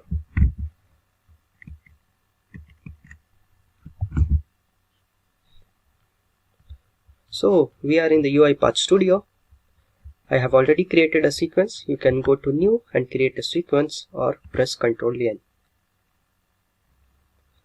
So after starting a sequence, first we'll drag and drop read CSV activity.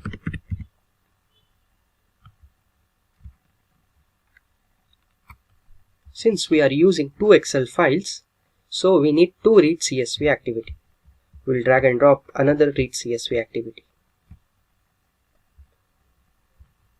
So we'll select the location of the first Excel file. Select the first Excel file. I'll show you both the Excel files which we are merging. So this is the first Excel file. So it has 5 rows, 5 names. So this is the first Excel file, and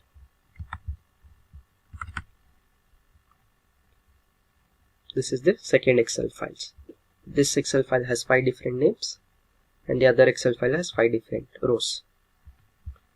So these are the two Excel files. We'll merge both these Excel files into a single new Excel file.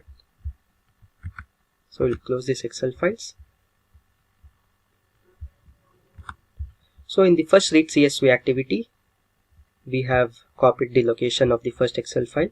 In the output 2, we'll select this and create a variable. Right click and create a variable, and let's say name the variable as sl_file1.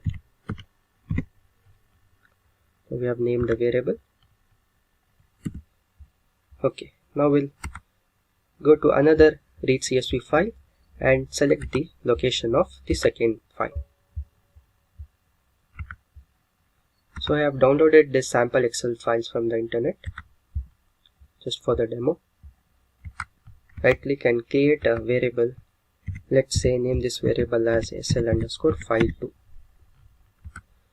So now that we have dragged and dropped two read CSV activities, now next we need assign activity. So drag and drop and assign activity.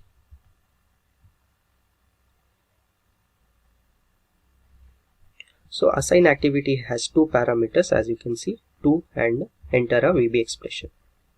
In the 2 parameter, in this, right click and create a variable and name the variable. Let's say merged SL. Now after naming the variable, enter an expression here. So enter the expression as sl_file1, which is the variable for file 1. Select this and enter the expression .clone.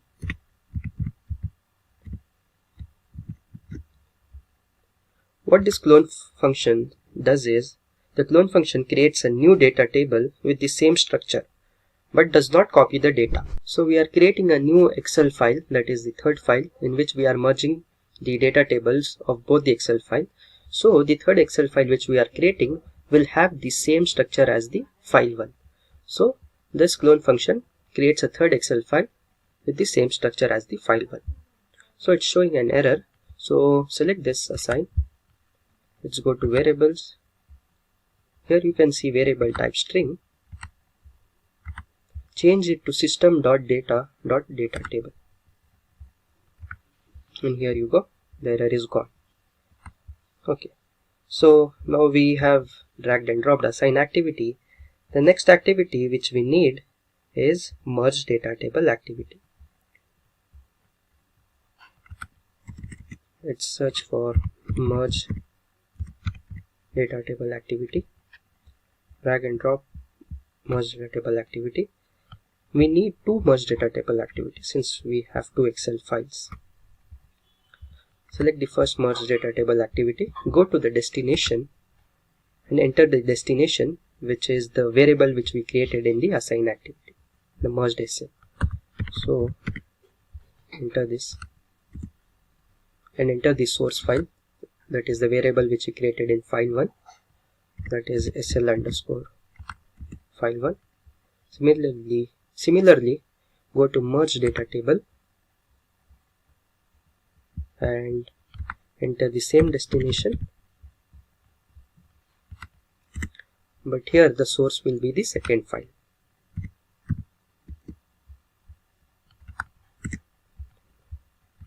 Okay, Now that we have dragged and dropped two merged data tables, the next activity we need is write CSV file. So we'll search for write CSV file.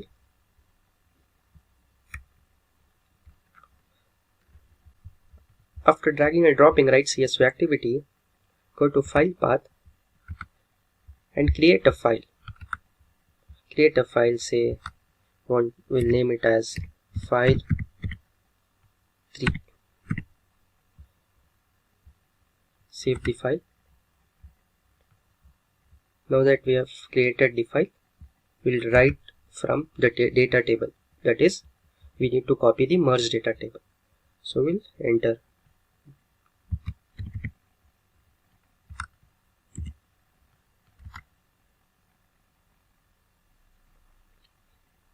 Now that we have finished the program, the file is created. Let's save and run it.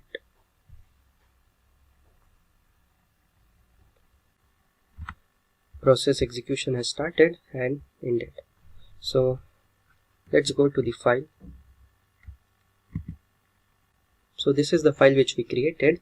Let's open this file, and here you can see both the Excel files have been merged into a single Excel file. Let's go to the next question. How to send a file over a mail? So first create a sequence and create a file. After you have created a file, drag and drop get password activity. Then drag and drop a SMTP mail message activity. So basically these two activities are used to send a file over a mail. Then run the sequence. So we'll jump into the UiPath Studio and see. So this was the previous question which we answered, how to merge two Excel files. So the same file we will send it over a mail. So we need a get password activity.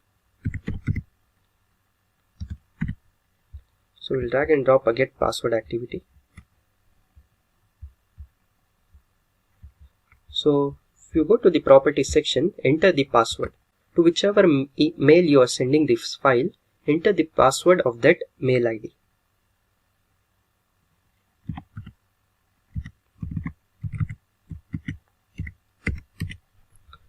After entering the password in the result, go and create a variable. So that password is stored in that variable. So name the variable, say anything, any random. So I have named the variable. After this, you need a SMTP mail message activity. So drag and drop send SMTP mail message.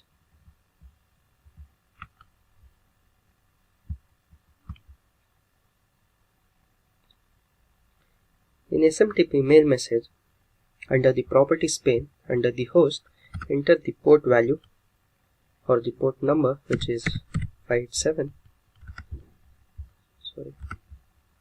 After entering the port number, go to the server and enter it as smtp.gmail.com.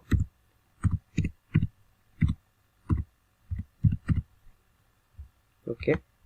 Now after entering the email ID, go to your email and enter your email ID to which you want to send this file. Don't forget to use double quotes, otherwise it will show an error.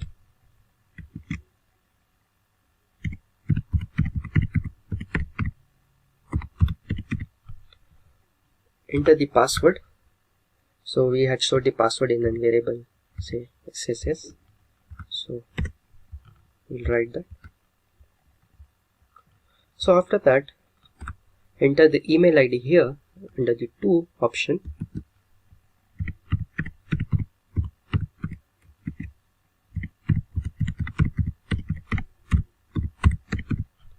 And enter the subject, say it as demo. Since we are showing a demo, we'll enter the subject as demo. This is this subject and body is the subject and body of the mail.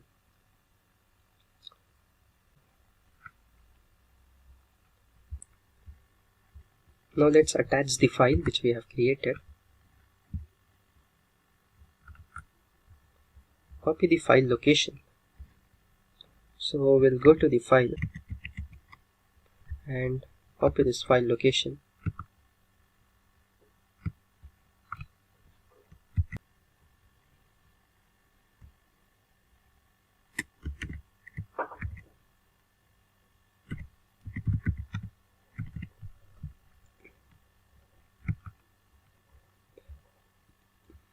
After attaching the file, let's save and run. The process has started and the process has ended. Here you can see in the output, the process has started and the process has ended. Let's go over the mail and check if we have received. Here we go. We have received the file. Let's open the file. And here you go. This is the same file which had merged the data. So the file is being sent over the mail.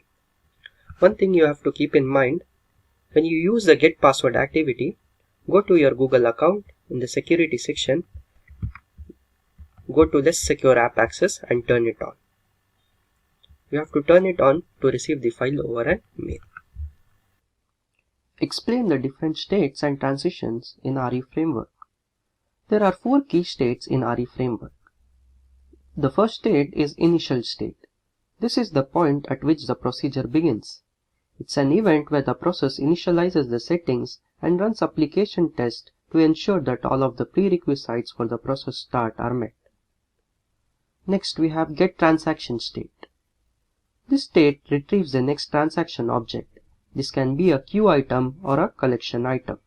Transaction items are queue items by default, but this can be modified to meet your needs. This is also when the developer can set the condition to exit the state when there are no items to process. Process transaction state. For the transaction item obtained in previous step, it performs actions logic in various applications. If a transaction item has been processed, the process moves on to the next transaction item available. End process state. The procedure is completed and the applications opened during automations are closed in the end process state. Let's jump into the UiPath Studio and see the different transitions in Robotic Enterprise Framework. So this is the Robotic Enterprise Framework. This is the initialization state, the first state. So it has 2 transitions: system error, that is system exception, and successful. When it shows system exception, when a system error is not nothing, it gets transitioned to the end process. Suppose if you have an application exception during the initialization phase and we don't have enough details to start a process, then as a result we are going to end process state to wrap it up. And the successful is when a system error is nothing, it gets transitioned to get transaction state. If during initialization we have no error, then it goes to the get transaction data. The get transaction data has 2 transitions: no data and new transaction. No data is when if the transaction item is nothing, then we are at the end of our data collection, so it goes to the end process. And in new transaction, if the transaction item contains data, then it processes it. The process transaction data has 3 transitions: success, business exception, and system exception. Success is when if the condition is business rule exception is nothing and system error is nothing, then the transition to get transaction data. If there is a business rule exception, it is logged and we move on to the next transaction.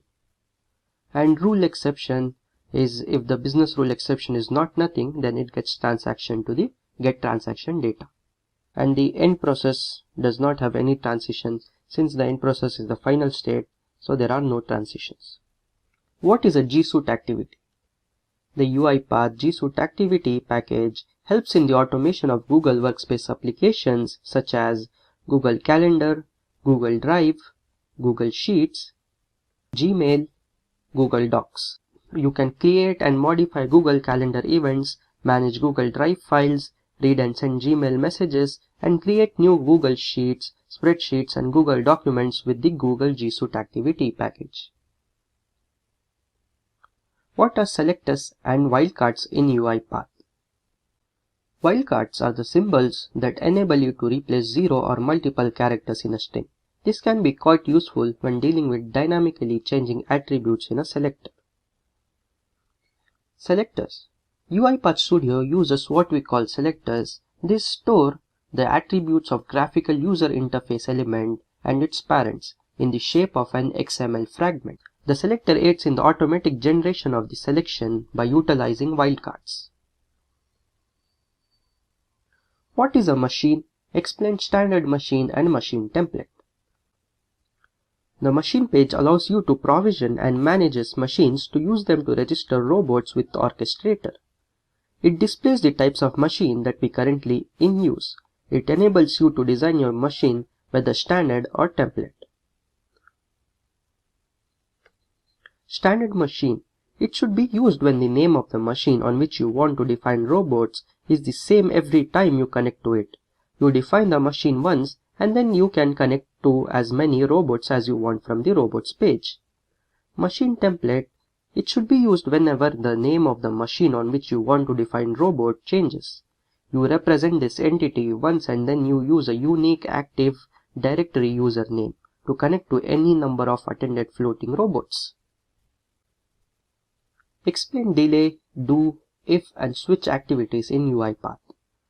The delay activity allows you to pause the automation for a specified amount of time. This activity is beneficial in projects that require precise timing, such as waiting for a specific application to start or for some information to be processed before using it in the another activity. The do activity allows you to run a specific piece of automation while a condition is met.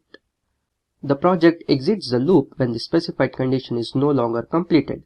This activity can be used to iterate through all the array elements or execute a specific action multiple times. If activity. The if activity includes a statement as well as two conditions. If the statement is true, the first condition is executed. If the statement is false, the second condition is executed. If activities can be used to make decisions based on variable values. Switch activity. The switch activity allows you to choose one of the several options based on the value of specified expression.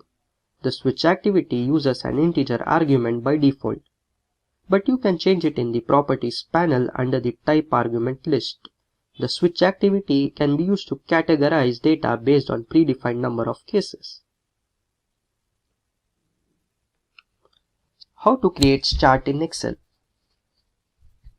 Step 1. Create a new sequence. Go to the UiPath Studio and create a new sequence and then drag and drop the following activities. To create a chart, we need to use Excel application scope, create table activity, and bar chart and pie chart activity depending on which type of charts you want to create. Then at last, after completing, then run the sequence. We will see a demo of this in the UiPath Studio.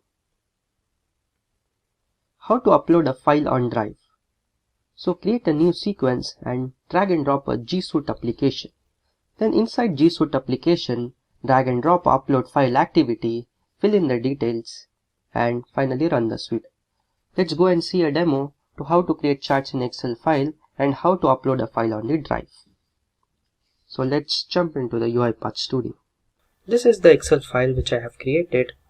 It has all the number of cases in these 5 states. In the year 2021, the month of Jan, Feb, March and April. All this record I have taken it from a website called prsindia.org. So I have 2 sheets, sheet 1 and sheet 2.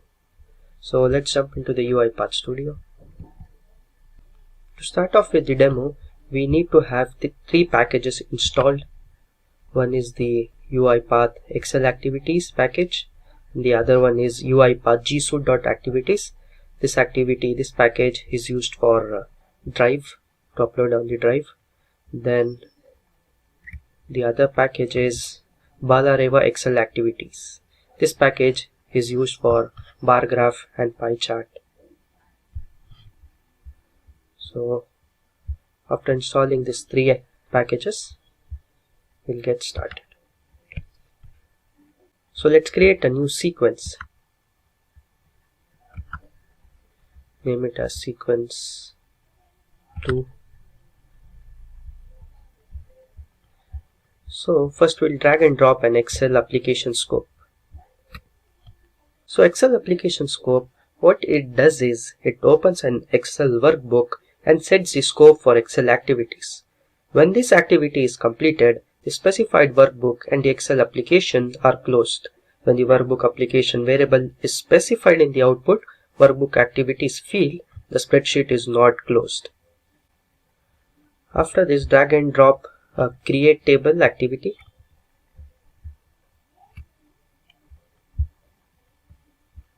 So by default we have sheet 1 and enter the range. So the range is in this Excel sheet, the range is from A1 to F5. So enter the range.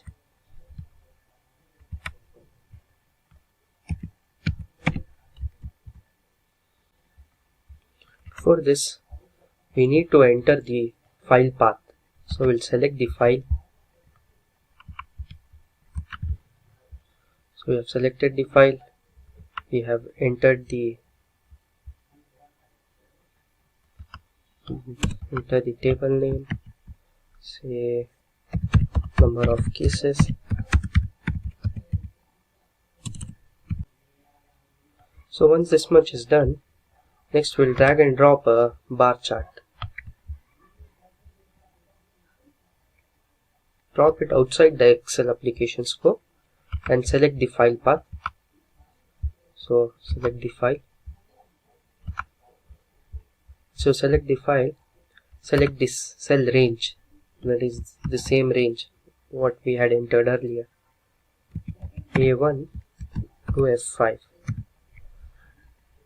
So once that is done, give the chart title, say cases, and you can select the chart type, bar stacked, 3D clustered, 3D stacked, whatever is required. For now we'll select bar clustered. We have many other options to explore. Data label type, we'll keep it in show value so that it shows the value, and select show value. If you want show percentage, you can select percentage. We'll select show legend, and size. You can vary the size accordingly, how much ever you want. So I'll keep the size as 350 to 350. You can change the width. So the bar chart is done, and you can enter the sheet. Which sheet are you using? So it's sheet 1. Now we'll drag and drop pie chart. Select the file.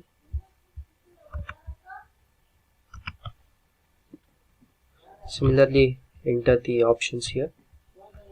Enter the cell range, the same range, A1 is to F5.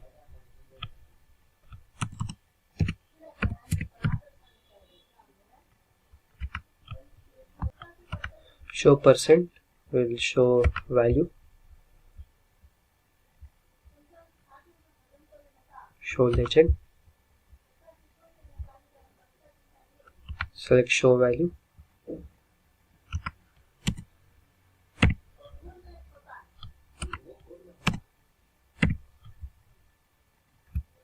And select the sheet which you want. We'll select the sheet 2.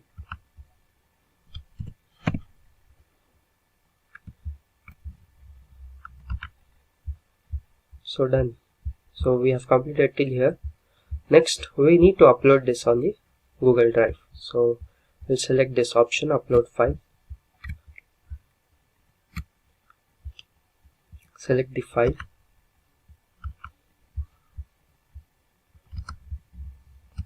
So we have selected the file. So select the destination folder. For that, go to your Google Drive account, So we'll go there.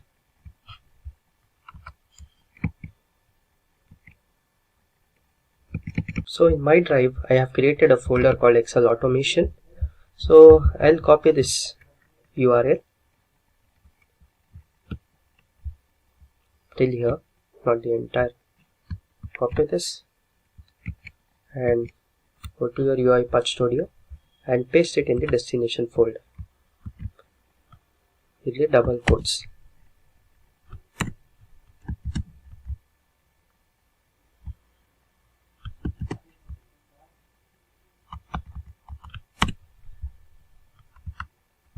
Then create a variable and create a variable as file. Oops, there is an error. Oh, we have forgotten to use a G Suite application. This can be only used inside a G Suite application. So drag and drop a G Suite application, and inside G Suite application we'll write this. So the error is gone. So we'll run the file now. We'll save it and we'll run. You can see the file is getting run. So the execution is ended. We will navigate to the drive.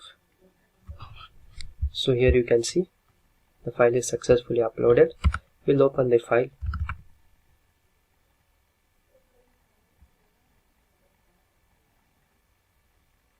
It's working on the graph. Here you go. Here you can see the bar graph for the sheet 1 with the values, number of values and each state wise, and for sheet 2 we created a pie chart. So here you go. Here you can see the pie chart. So with that, we have come to the end of the RPA UiPath full course tutorial. If you enjoyed watching it, make sure to hit the subscribe button and press the bell icon to never miss an update. Thank you so much for being here. Watch out for more videos from us. Until then, keep learning and stay tuned to Simply Learn.